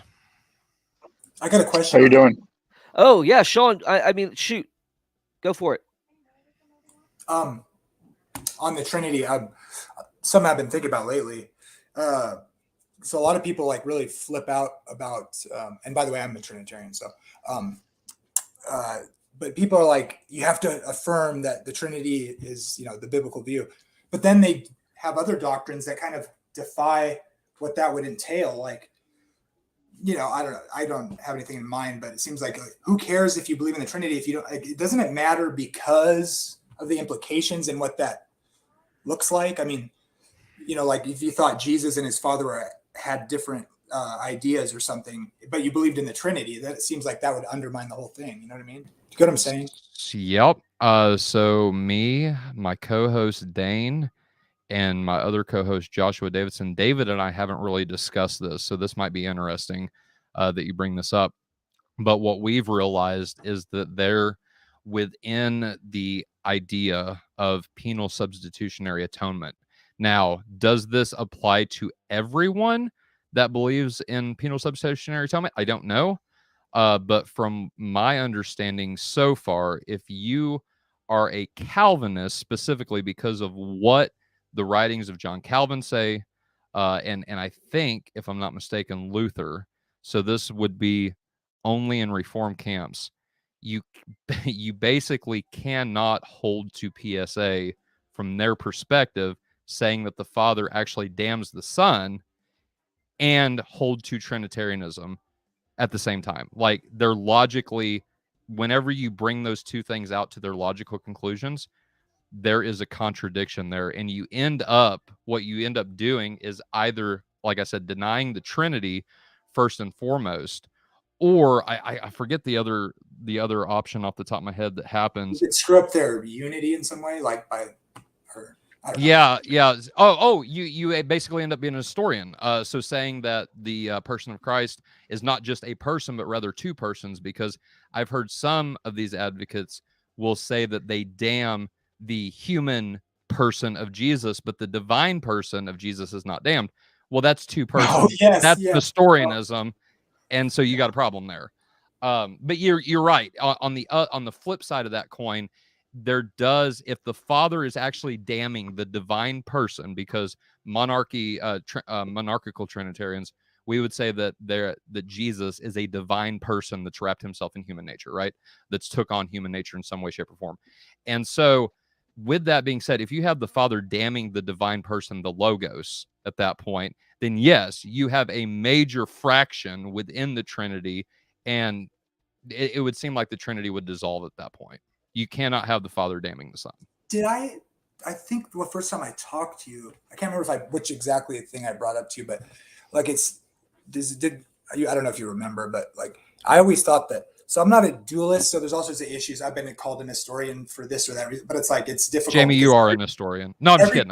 Well, it's like you could kind of say that, but all that stuff was all dualist. So it's like it's kind of different, but I've argued with some different people on that, but so here's an issue I have with a dualist idea of the Trinity, namely this. Okay, so it's very clear if you're a dualist that a human, Jesus has to be fully human and he's fully God. I affirm that in a probably kind of differently than you guys would, right? But I can't. It seems like the Logos was a spirit, if you will. He's God, right? So that you can't say that the Logos as it was before the incarnation wasn't a full person. Right. So and then the Logos enters a human, and he must have all human attributes, including like a rational soul, spirit, and however you want to posit that. But it's like I think William Lane Craig is a neo-Apollinarian, admittedly, right? Because he thinks the spirit of Jesus, the man, was the Logos, but now then he doesn't have a human spirit. So now he's short the parts necessary to be a full human. But then if you put the Logos with all the necessary parts of a human, now you have all the necessary parts for a full human person and the divine person. Like, how do you kind of square that, right? Right. I don't know. I know that, and I wish Dale had a mic. So I'll keep this very brief because I would love for Dale to.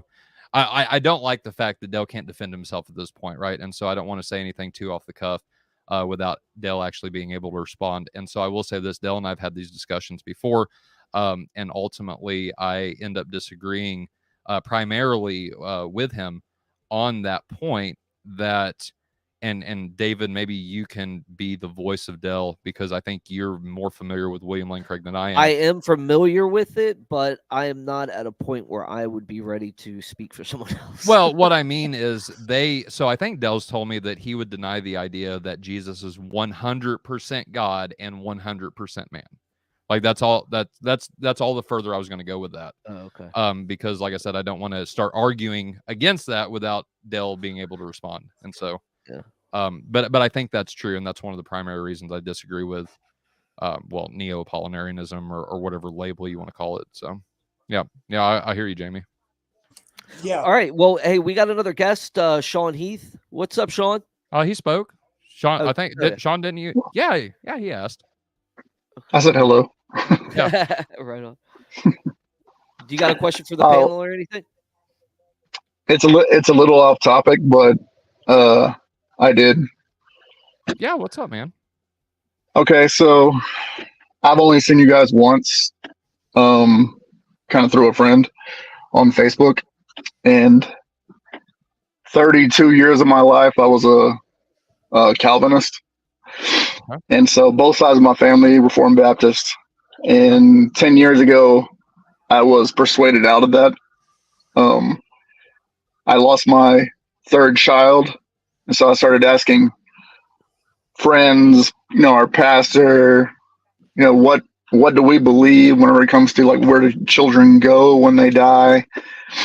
And all of the answers given to me didn't feel good enough, I guess, because most of them were like emotional. And kind of understanding our doctrine, I was like, well, how does this work with our doctrine? Mm-hmm. Like, how are they born guilty and yet still going to heaven? And I looked over the councils and things they had about covenant and things like that, but none of it really did it for me, I guess. And so that was the first time I ever studied the Ante-Nicene Fathers, and going all the way up to the 4th century. Augustine is really the person who persuaded me out of it, and really out of Reformed theology, even though he's like our guy. He is your guy. Yeah, that's right. And but of course, I didn't know all the other things about Augustine that he believed that we would not believe in. Sure. And so, I'm kind of in that in between. I've already gone through like, okay, well, it's the Catholics and it's the Orthodox who is right, because they both, they had a schism and they both have their, doctrines that they both believe in. So which one is correct? And I'm leaning more towards the East. And I have such a bias against Augustine that I'm reading through his books to try to give him a chance. Just because it was almost like if David is your favorite character in the Bible, and you've only been taught the good things about David, and then you get older and you read that he committed adultery and killed Uriah, we're like, what? Kind of paints a whole new picture of David, right? Right. And so it was like one of those things. I didn't know, the bad stuff about Augustine, the things that the church disagrees with him. I just thought he was the man, and everybody agrees with him. And so I'm trying to give him a chance, because I know, Orthodox people say he's our guy also. But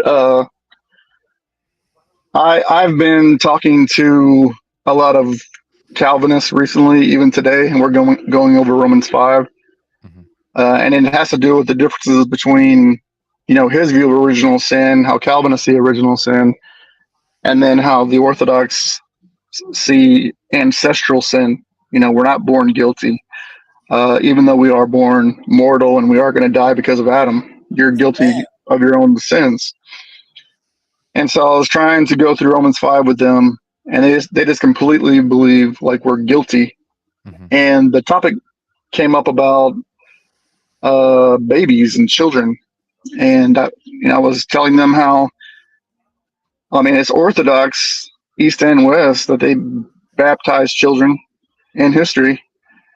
And so, it goes on to, okay, well, what is being remitted then whenever a baby is baptized? Is it actual sin? Is it original sin? Because I've been told on the Eastern side, like a baby isn't necessarily purified because they don't have personal sins. So the thing that is being, I guess, remitted in a sense is like they are being born into a new life in Christ, but it's that fallen state that I guess they're being washed away from. But whenever it comes to their actual sins, whenever they grow up and they actually understand what sin is, that they have been sinning, that's when they repent. But if it's like, for example, like me, if I was to get baptized in an Orthodox church, my actual sins of my past are remitted, so I would be purified in baptism. So I guess my question to you guys is, because I know there's a difference in the West and the East when it comes to what happens to a baby when they're baptized. Besides that, like if a baby does not get baptized, like my wife had my child, but then he died because his heart just wasn't strong enough. And so that's what brought on the questions. So what does the East, like, where would the East say that he would go? Like, is he damned because he wasn't baptized, or how does that work? So I will speak on what I know, and I'll refrain from speaking on what I do not know. I'm a catechumen in the Orthodox Church, and I don't have everything figured out. Now, what I will say is that I do know that we do not accept this idea of original guilt, right? We believe that because of what Adam and Eve did, all of us are affected. We live in a world in which there's sin. There's sin that runs rampant. It affects us on an outward and an inward level, right? But we would deny the fact vehemently that we are guilty because of what Adam did. So there's that. As far as baptism goes, the East teaches that, well, what Romans 6 teaches is that through baptism, we are united to Christ. We are united to his death and his resurrection. That we are also washed, whatever that would mean. I'm not sure what that would mean for a child that's never committed sin at that point. But it's interesting that, you bring this up. So first and foremost, I want to say thank you, Sean, for telling us that. We really appreciate, and I feel for you, because not only did we go through something similar, my wife and I, my wife had a miscarriage not that long ago, so she's pregnant now with it would be our third child, but she lost the second one, and so that baby had no chance of being baptized. And if I'm hearing you right, it sounds like there's that same thing would apply to your child. So here's what I would say, and then I'll turn it over to David to get his view on this as well. But I don't think that the East would say. Let me ask you a clarifying question just real quick. Is there an Orthodox church nearby you? Yeah, I'm in San Antonio, so we have Saint Anthony's. Okay. I think we also have a Russian Orthodox church here too. So I would go, if I were you, I would go to both of those parishes, ask the priest. Like I said, I'm not a priest. I'm a catechumen. I'm not even in the Orthodox Church yet fully, but so I would recommend talking to the priest there, get their opinion on this as well. But I would argue that, like the thief on the cross, baptism is a means by which people are regenerated, but it is not the only means by which people are regenerated. All of the Old Testament saints were saved apart from baptism. The thief on the cross was saved apart from baptism. So is baptism an absolute requirement that if you're not baptized, that automatically means a hell ticket? No, I don't think so. So God has mercy on whom he has mercy. This is what Romans teaches us. As a Calvinist, I'm sure you're very familiar with that passage, as I was. I left Calvinism myself. I was in it for 5 years and was persuaded of the Orthodox position. But no, I don't think any priest would say that because your child wasn't baptized, that means that they automatically go to hell. I think that's barbaric to even think that. So that's my opinion. So, Sean, I do want to say I'm sorry for what you went through, and I'm sorry that you lost a child. and stuff. I mean, it's heartbreaking to hear, you know. So you have my condolences, and my heart goes out to you in a big way. And when it comes to original sin and stuff, you know, I take the Herschel Hobbs approach, and he is a Southern Baptist before they were all Calvinists. You know, before the president was a Calvinist. But we taught like the inclination to sin is what was given to us, an inclination to do so. And I won't get too much into that and stuff like that, because I don't have anything on it right now. But I would echo what Tyler said on the aspect of not being baptized being a ticket to hell. I don't think that's the case at all. And I think Jamie pointed out something in the comments about Jesus talking about the little kids and bringing them to him and telling us to be like them. Right. You know, I thought that was really that's very, very true. And God is not a God that desires people to go to. He's not formulaic in that aspect. You know, he does know the end from the beginning, and he does know that this sin is corrupt, and that an innocent child is the purest of us all. You know, I think that's one of the reasons I'm so against like abortion and stuff like that as well. But you know, that child is innocent, and I don't see a heavenly Father that, you know, sent the Son to die for our sins, rejecting a child that had no capacity to even know what sin was. So, you know, not only that, but like, again, I agree with Tyler on that. And even some of the East, there is a lot of the East that I do agree with on things like that. I don't believe in baptismal regeneration, but I do believe that it's not a necessary thing. As Tyler said, the thief on the cross went to heaven without being baptized, you know, and the Old Testament saints went to heaven without being baptized. So, you know, it's not end all be all. And I do strongly agree with. So as a Western Protestant that comes from a long line of tradition where Protestants have said several times that innocent children go to heaven. I mean, that's a belief that's held among, I don't know really many Protestants that would say otherwise. Maybe some, but as far as my history, my learning and stuff like that, no, I don't think that baptism is necessarily a requirement to go to heaven.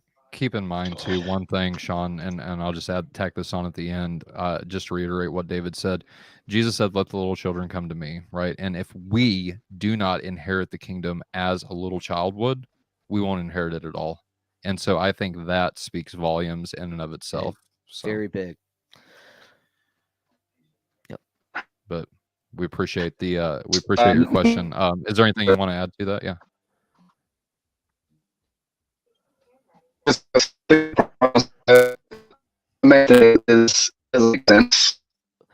You're breaking up a little bit there, Sean.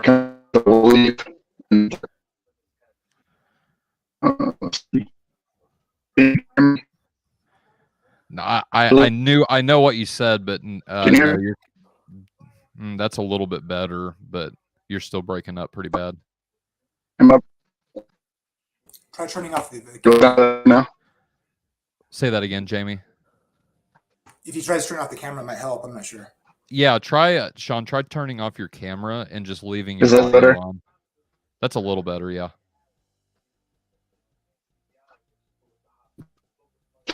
I was just going to say that product similar when it comes to what we do. Most of the time, it's going to be more of like an emotional thing, or how you guys. So I couldn't believe the loving Father could harm a child on the Calvinist. You know, I believe it was more like children they saved, of course, and then the covenantal side, they're in the covenant, they'll be saved as well. Every single being saved. On that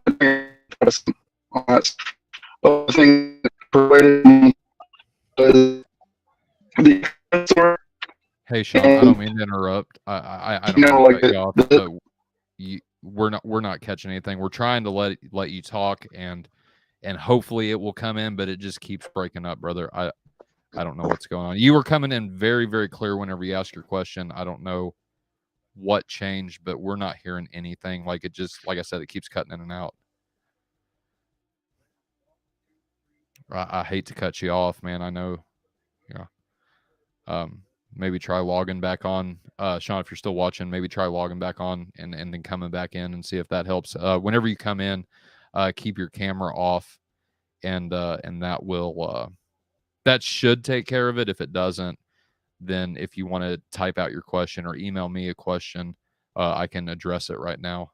So apologize. I got one more for you guys if you're still raring to go. Yeah. I think here in a minute, I think Dell's wanting to share something too, but Jamie, no, go ahead. His is a 2-minute video about I think what William Lane believes. Let's do that. That's fine because it's kind of involved or whatever, so I don't want to log it down. Okay, I'll send it to you. Okay, all right, fair enough. All right, Dell, you want to add? I guess you want to add this to the thing. That's tough. I'll say this. It's never easy.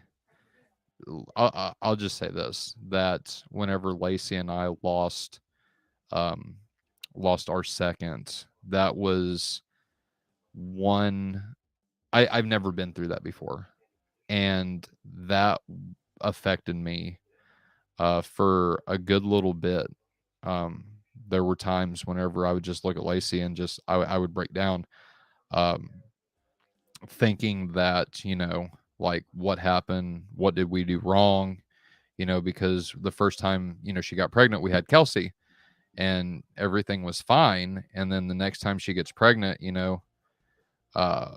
I think it was very early, wasn't it, babe? It was like 4 weeks, 6 weeks. And then she lost it. I had a hard time with that one. And so that's never easy. And again, I just want to thank Sean for asking our opinion on a topic like that.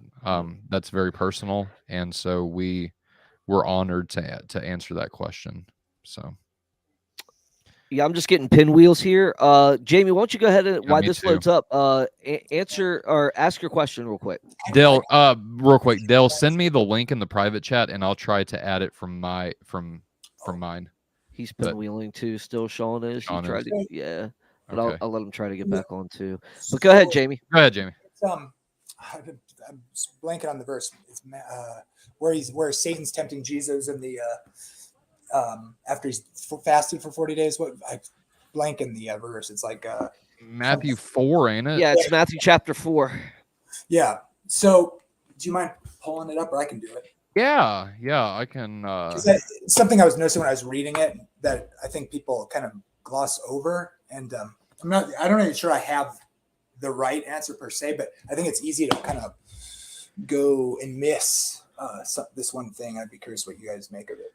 Yeah, because he like tempts him. You're pulling it up, right? Yep. I'm getting it for you right now. So yeah, I think it says, although there may be a discrepancy here in the different versions or whatever, but it sounds to me like he's finished his fast, and it says he's hungry, right? What verse are you in? Can you guys see that, by the way? Yep. Okay, cool. All right, what verse are you in? Yeah, the first temptation there. So yeah, for starting at verse 1. Okay, yeah. Then Jesus was led up by the Spirit into the wilderness to be tempted by the devil. And when he had fasted 40 days and 40 nights, afterward he was hungry. Now then the tempter came to him and he said, if you're the Son of God, command that these stones become bread. Yep. Okay, so here's the thing, it seems to me. Okay, if the text goes out of its way to say, seems to me anyway, that he's done fasting and he's hungry, obviously, right? Because it's 40 days and 40 nights. It's just insane, right? You know what I mean? It's unbelievable, as it were. Not that I don't believe it, but so he tempts him with saying, so he tempts him to make bread, but he was already hungry. So some people will say, well, if he does what Satan says, then he would be coming under Satan's rule. I don't accept that, because that's like saying, oh, if Jesus was walking from one place to another and then Satan appeared and said, Jesus, you should take one more step. It's like he's already walking, right? So it's not a sin to eat bread, right? So so it wouldn't be a sin for him to eat, in my opinion. You can quibble with that if you want. But then he says, Jesus, look at what he says. Now he says, it is written, man shall not live by bread alone, but by every word that proceeds of the mouth of God. Oh, that sounds really good. But wait a minute. He's not saying I don't need to eat because you can, when you're hungry, you can read the Bible and then it'll feed you, literally, because he's literally hungry, right? So why does this verse, in what way is this verse even an answer to the temptation? You know what I mean? Like, what's going on there? Well, Jamie, have you ever had a situation where like there's the right thing to do, but in the wrong timing? Right. So Sure. like when I look at the past tense here, it talks about him he's fasted for 40 days and 40 nights, but after he was let up and he's now enduring the temptation during this fast. I don't think the fast is actually over with, because the reference he's given here is the issue that comes up in Deuteronomy 6:18, I believe, which actually harkens back to a time when Israel was hungry in the desert, right? And they're complaining about food and stuff like that. And, Right. you know, Yeah. so like what he's doing is, and this is why I love this verse, is because you can like kind of transport back in time and know the mind of Christ right here, what he's actually thinking about if you go to and you read what happened in the Old Testament. And he's remembering this, but for me, yes, he's the Son of God. He could command stones into bread and eat. Eating's not a bad thing, but he's still fasting. He's still in the midst of that fast, right? And I know just reading it in English, you might think that the fast is over, but you got to read the whole context in this aspect. And he's been led away. He's now being tempted of the devil. And during that time, he's fasted for 40 days and 40 nights, right? So he's famished. But the thing is, Jesus in here, he's basically saying, I would rather die and wait on God than to break this fast. And I think that's the true takeaway of this, is that Jesus is ready to wait on God's provision versus doing things by himself, and going outside agree. of that. I Yeah. absolutely So yeah. Especially if he's in the fast still, because he's like, there's probably some way he needs to finish the fast, and Satan's tempting him to break the fast before he's done. If that's true, then yes, absolutely, that's the answer for sure. Yeah, I was.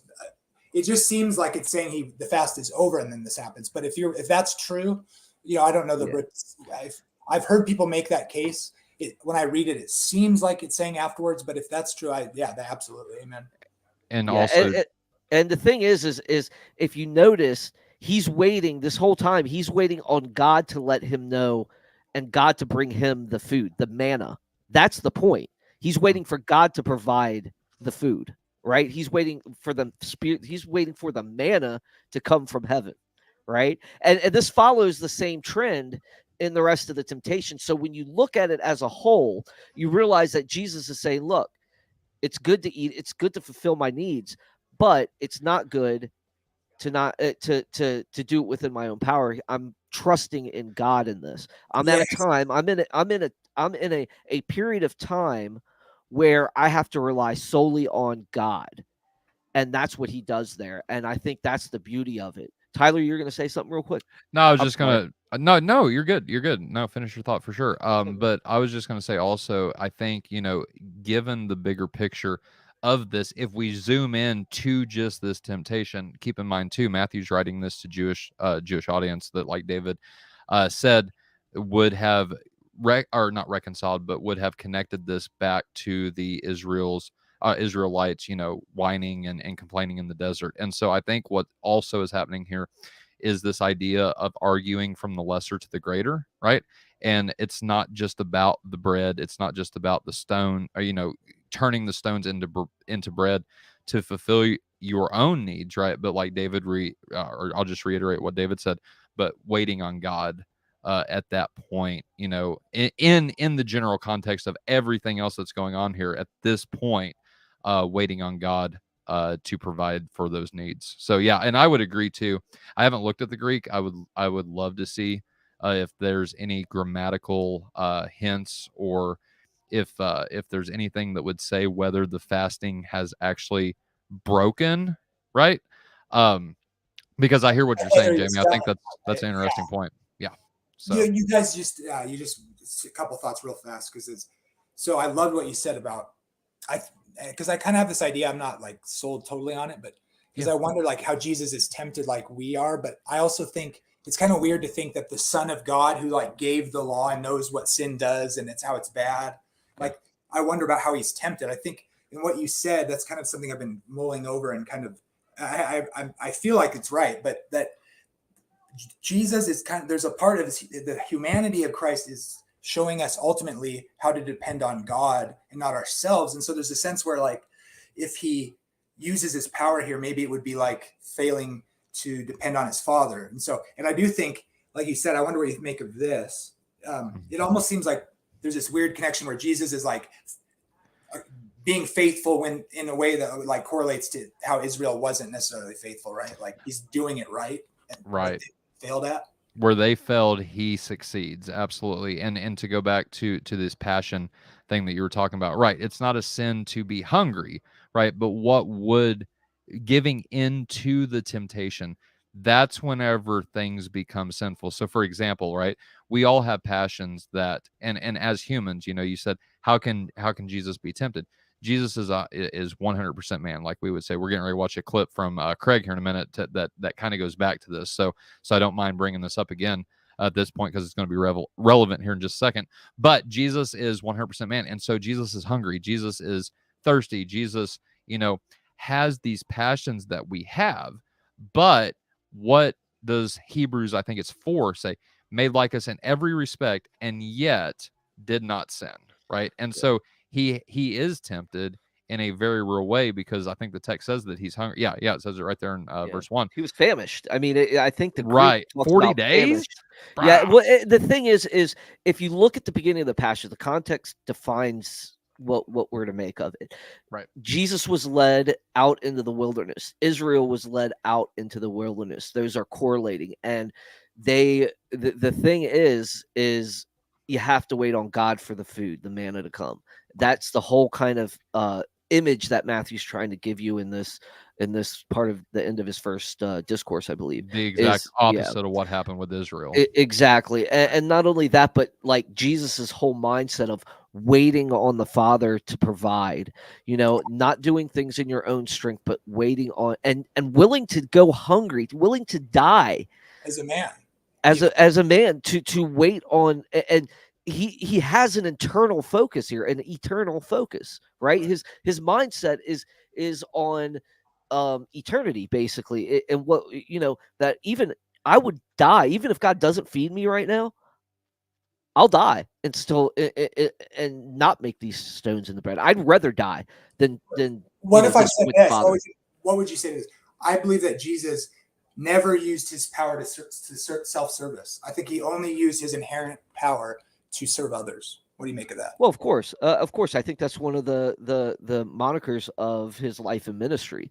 Was he even said, I'm the Son of Man has come to serve, not to be served. I think he was tempted as we are to depend on himself and not the Father. And if he had, that's kind of what I'm thinking here too, is like he was tempted not to like commit adultery or fornication or something. I think he knew, at least by his ministry anyway, it seems like, I would say sooner, but if he has the mind of the eternal Logos, he's not going to be tempted by sin in the way we are, but to every extent that we are. That is, that's where I'm struggling here a little bit. But I think he was probably tempted to use his inherent power because of his desires as a human, like being hungry. That's kind of course.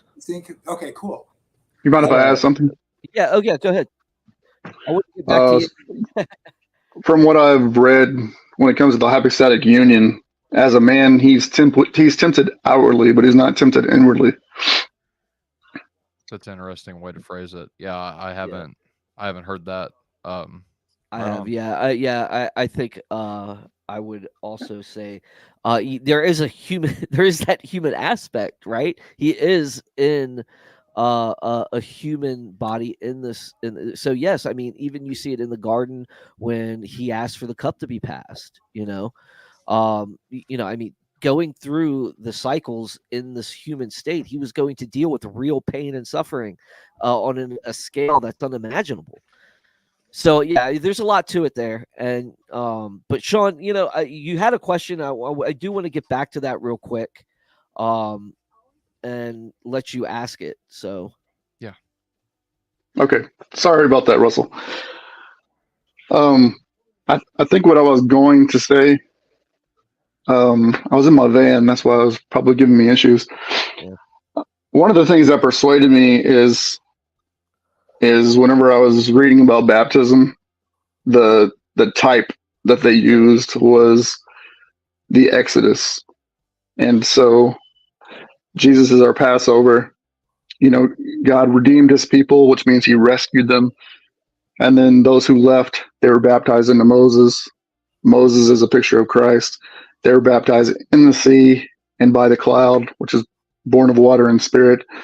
And then the only people who enter into the promised land were Joshua, Caleb, and then the children. And Deuteronomy says the reason why the children entered is because they were innocent victims. So on my point of view, I'm like, well, if I'm born guilty, if kids are born guilty, then how are they innocent victims? They're not. Understand?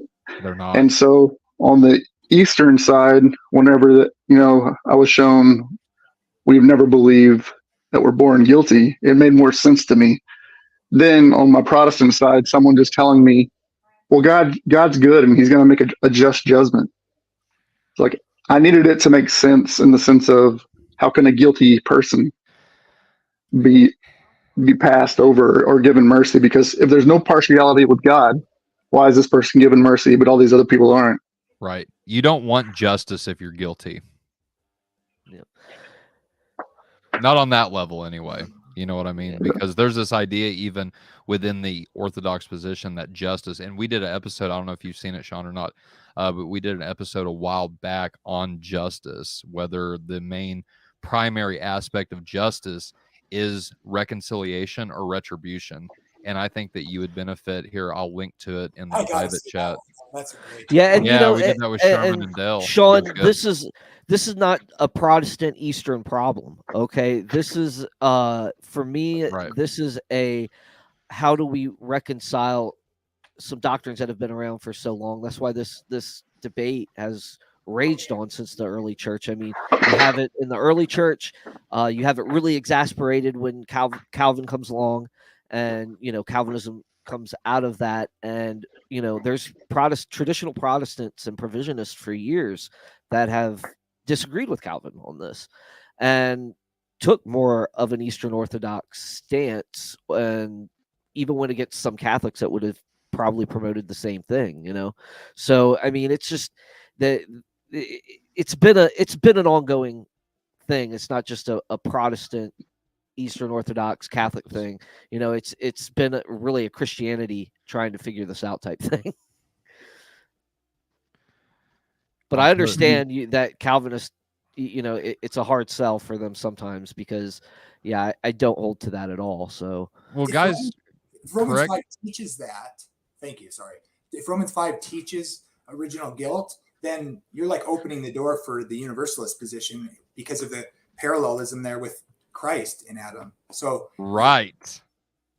And the fact that all are raised on the last days shows that there's a connection between what happened on the cross and everybody. Like that's the argument that the East makes is, and maybe even some Protestants, like, I don't know, but because everyone, like, we know Jesus died for everyone because at the end times, everyone is raised from the dead. Like there's an inherent connection there. All shall be made alive in him. Right. But some kind of lasting and So for you guys that are interested, I posted the link to that discussion that we had with Josh Sherman and Dale on divine retribution or divine reconciliation in the chat. Also, I'll post it. Real quick yep, that's what I was getting ready to do. Bro, thanks. There you go. So it's in the private chat as well, guys. But all right. Anything else before we get? I think we can go to Dell's video and then close up shop. I don't think his video is even here anymore. I got it. Yeah, I didn't. Oh, okay.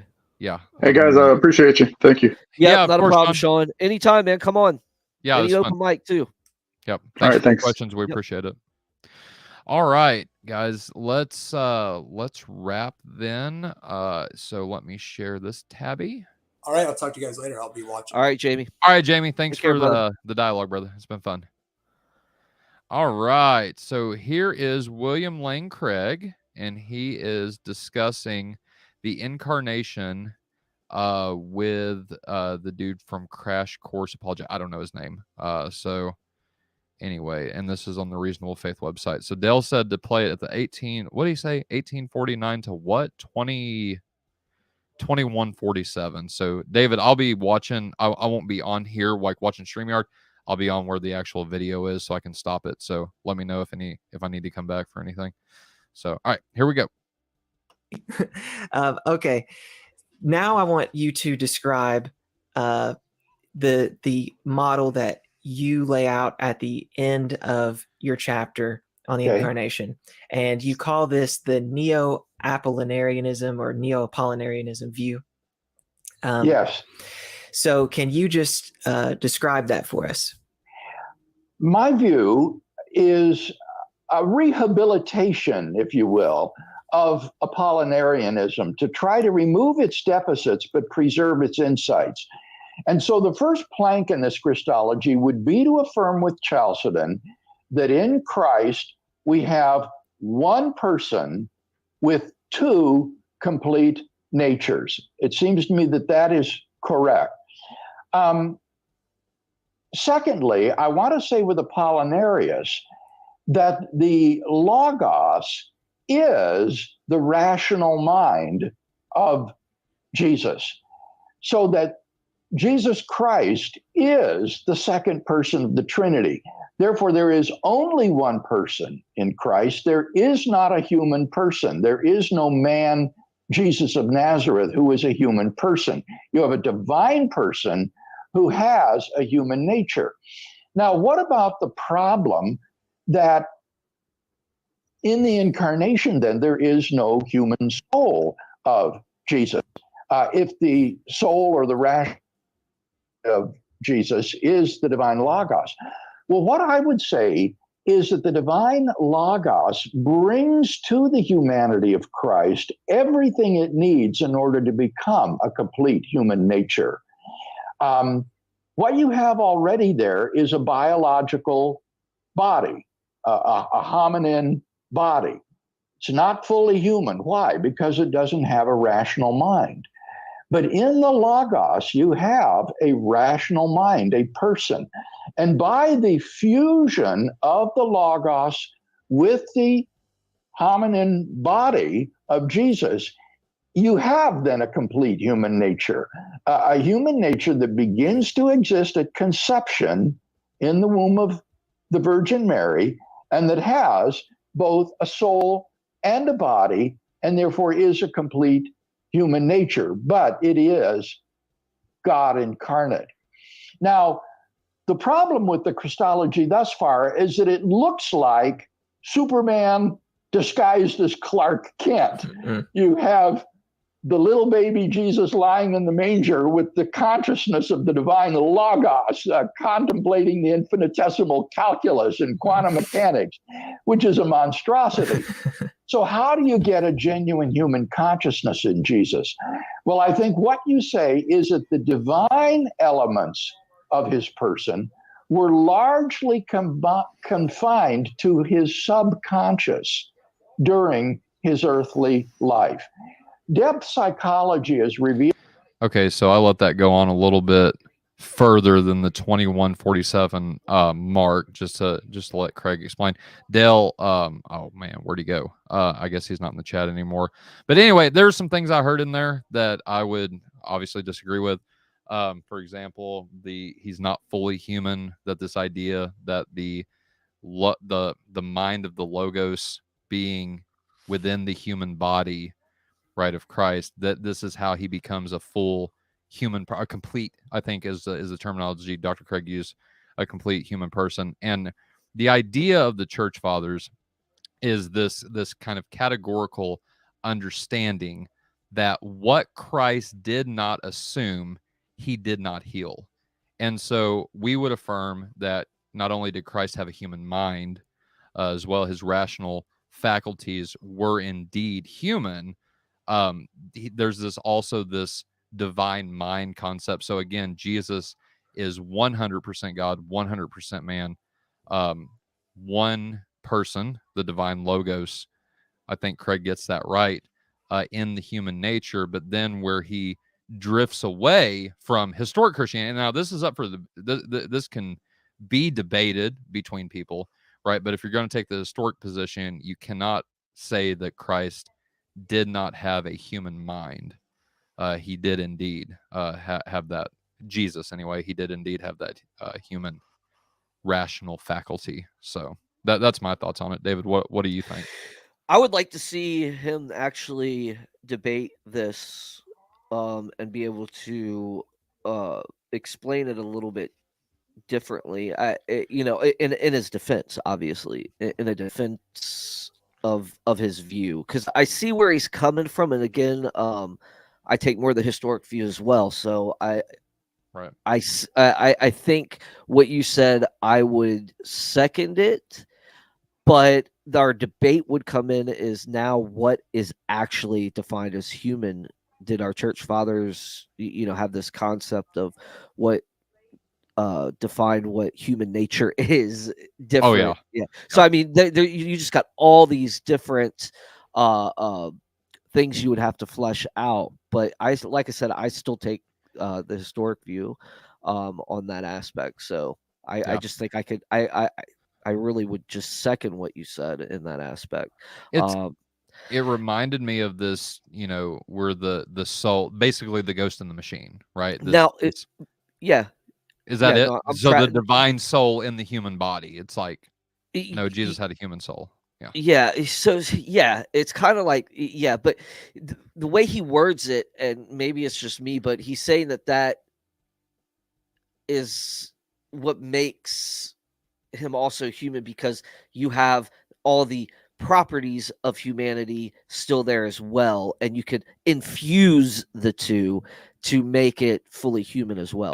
That's the confusion. That's the confusion. The confusing part is because how can you do that? Well, now we're going to have to define what a fully human is in the eyes of God and so forth. Is it like word? I don't mean to cut you off, but you said a word that's infused. So the idea of the church fathers is that these natures, though they are together, there's not a mixture. And I've talked to Dale about this before, and I don't think he would affirm like there's a mixture happening, right? Because that would mean, in some sense, that Jesus is like Hercules, right? Like he's demigod, right? So I don't think that's what's being said, but I think I've heard Dale said, and again, I wish he was here. I wish he had a mic that he could really, speak for himself, because I don't like speaking for anybody. But this idea of infusion, I think that's one of the key differences historic and would have. And but even infusion exists in some way, shape, or form with the early church as well. It's just not that. It's not what Craig is saying.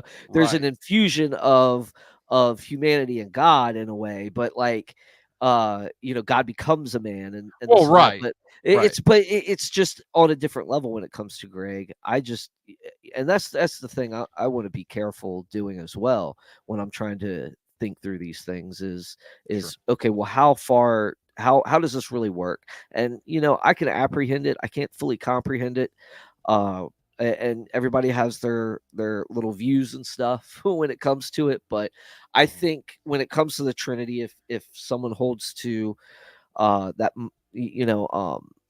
the view that that history portrays, that what it says, you might not have terms for it or make sense of it, but it's there. And how does that exactly work? Well, you're not God, and you're not going to be able to understand fully, I don't think, how that works. And that's fine. And Faith Theology says Craig uses their three-headed dog. That's what I was going to say. Can we at least all agree that we should never Use compare Greek God mythology. to Cerberus. Like, that's probably not a good way to go. Yeah, it's the concept is fine. I think I wouldn't do it because there's a lot of implications when you do that. But it is there is a way to kind of flesh that out, I guess, but it's not one I would take. Yeah. But I know it's it's there. The Trinity's there. Jesus Christ was fully man and fully God, and I hold to that because just something about that, man. Again, Jesus, and I think, the church fathers are right, obviously, whenever they say this, but, this idea that what Jesus didn't assume, he did not heal. I mean, Well, that yeah, of course. incorporates all of us, like everything that makes us human. And this is the beautiful part of it, right? And Right. just piggybacking off what you said, is that everything we are, because you see, and we've had discussions on this recently with this, this idea that I am not my body, that's being propagated in the and especially the left camp, right, in the United States anyway, but and affecting LGBTQ, transgenderism, this, that, and the other. I am not my body. You're right, but what makes you includes your body as well. This is why we have a bodily resurrection. Humans are the breath of God and material substance. That's what makes us human. Right. And so, with that being said, Jesus, assuming that and being incarnated, like Hebrews chapter 4 says, he was made like us in every respect. And so, yeah, I agree. Yeah, and you see the early church fathers struggling to put terminology to this, and they're very careful. And like you'll read, they are careful. Like, what is it? Like you read some of Irenaeus, right? And then you're like, he describes something like the Trinity, but then you can tell you could tell in his writings, because in other parts he struggles with it.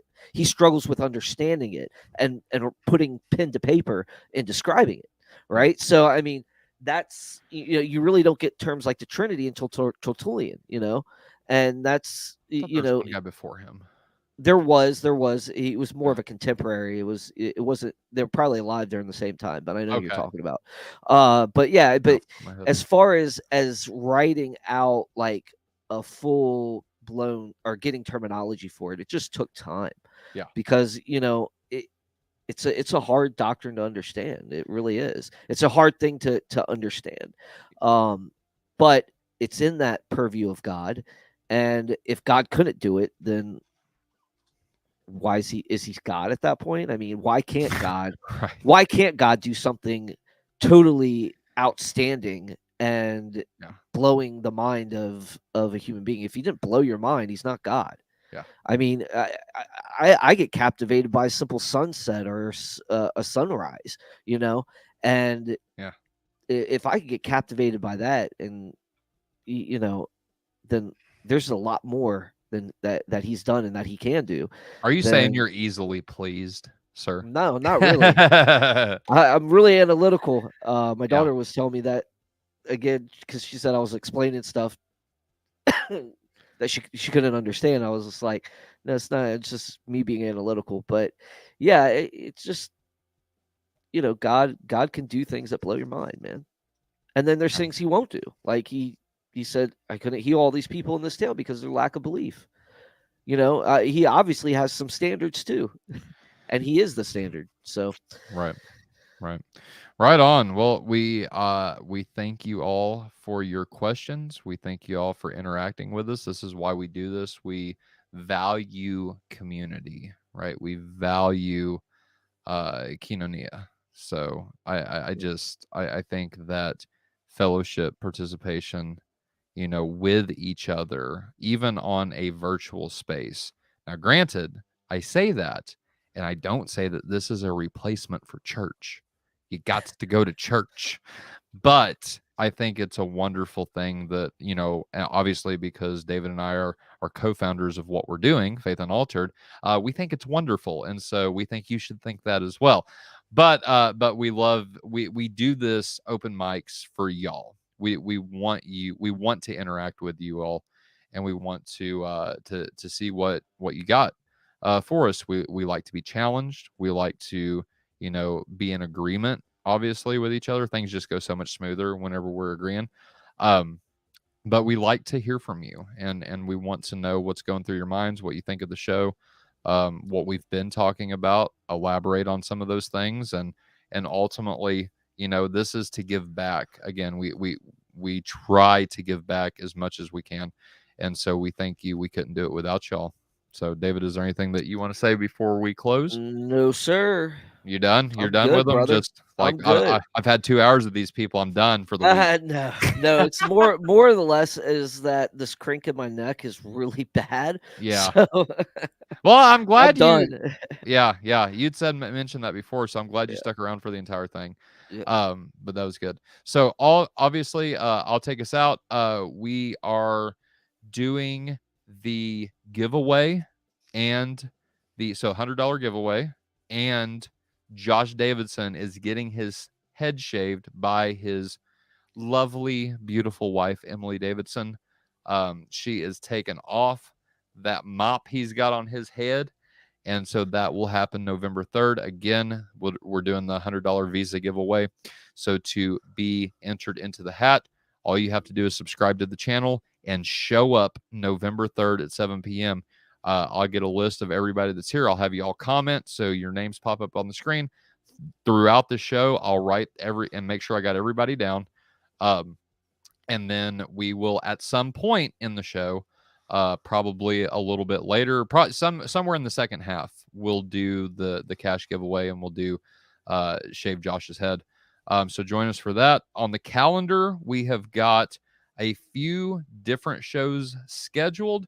I know Josh is coming back on October the 20th, 7 p.m. He's doing his 4th round of the Cosmic Corner, which is a new segment that we have talked about and have gotten off the ground now finally. So we've got 2 new segments, talking about a 3rd new segment, but that's secret. So we won't reveal everything until she gets back with us and lets us know what she wants to do, and if she's going to officially be part of the team. It's a tentative yes. So we may be getting a new, not only co-host, but a new segment on Faith Unaltered. I'll leave it at that. I'll let y'all think about that and form your own conspiracy theories about what's happening there.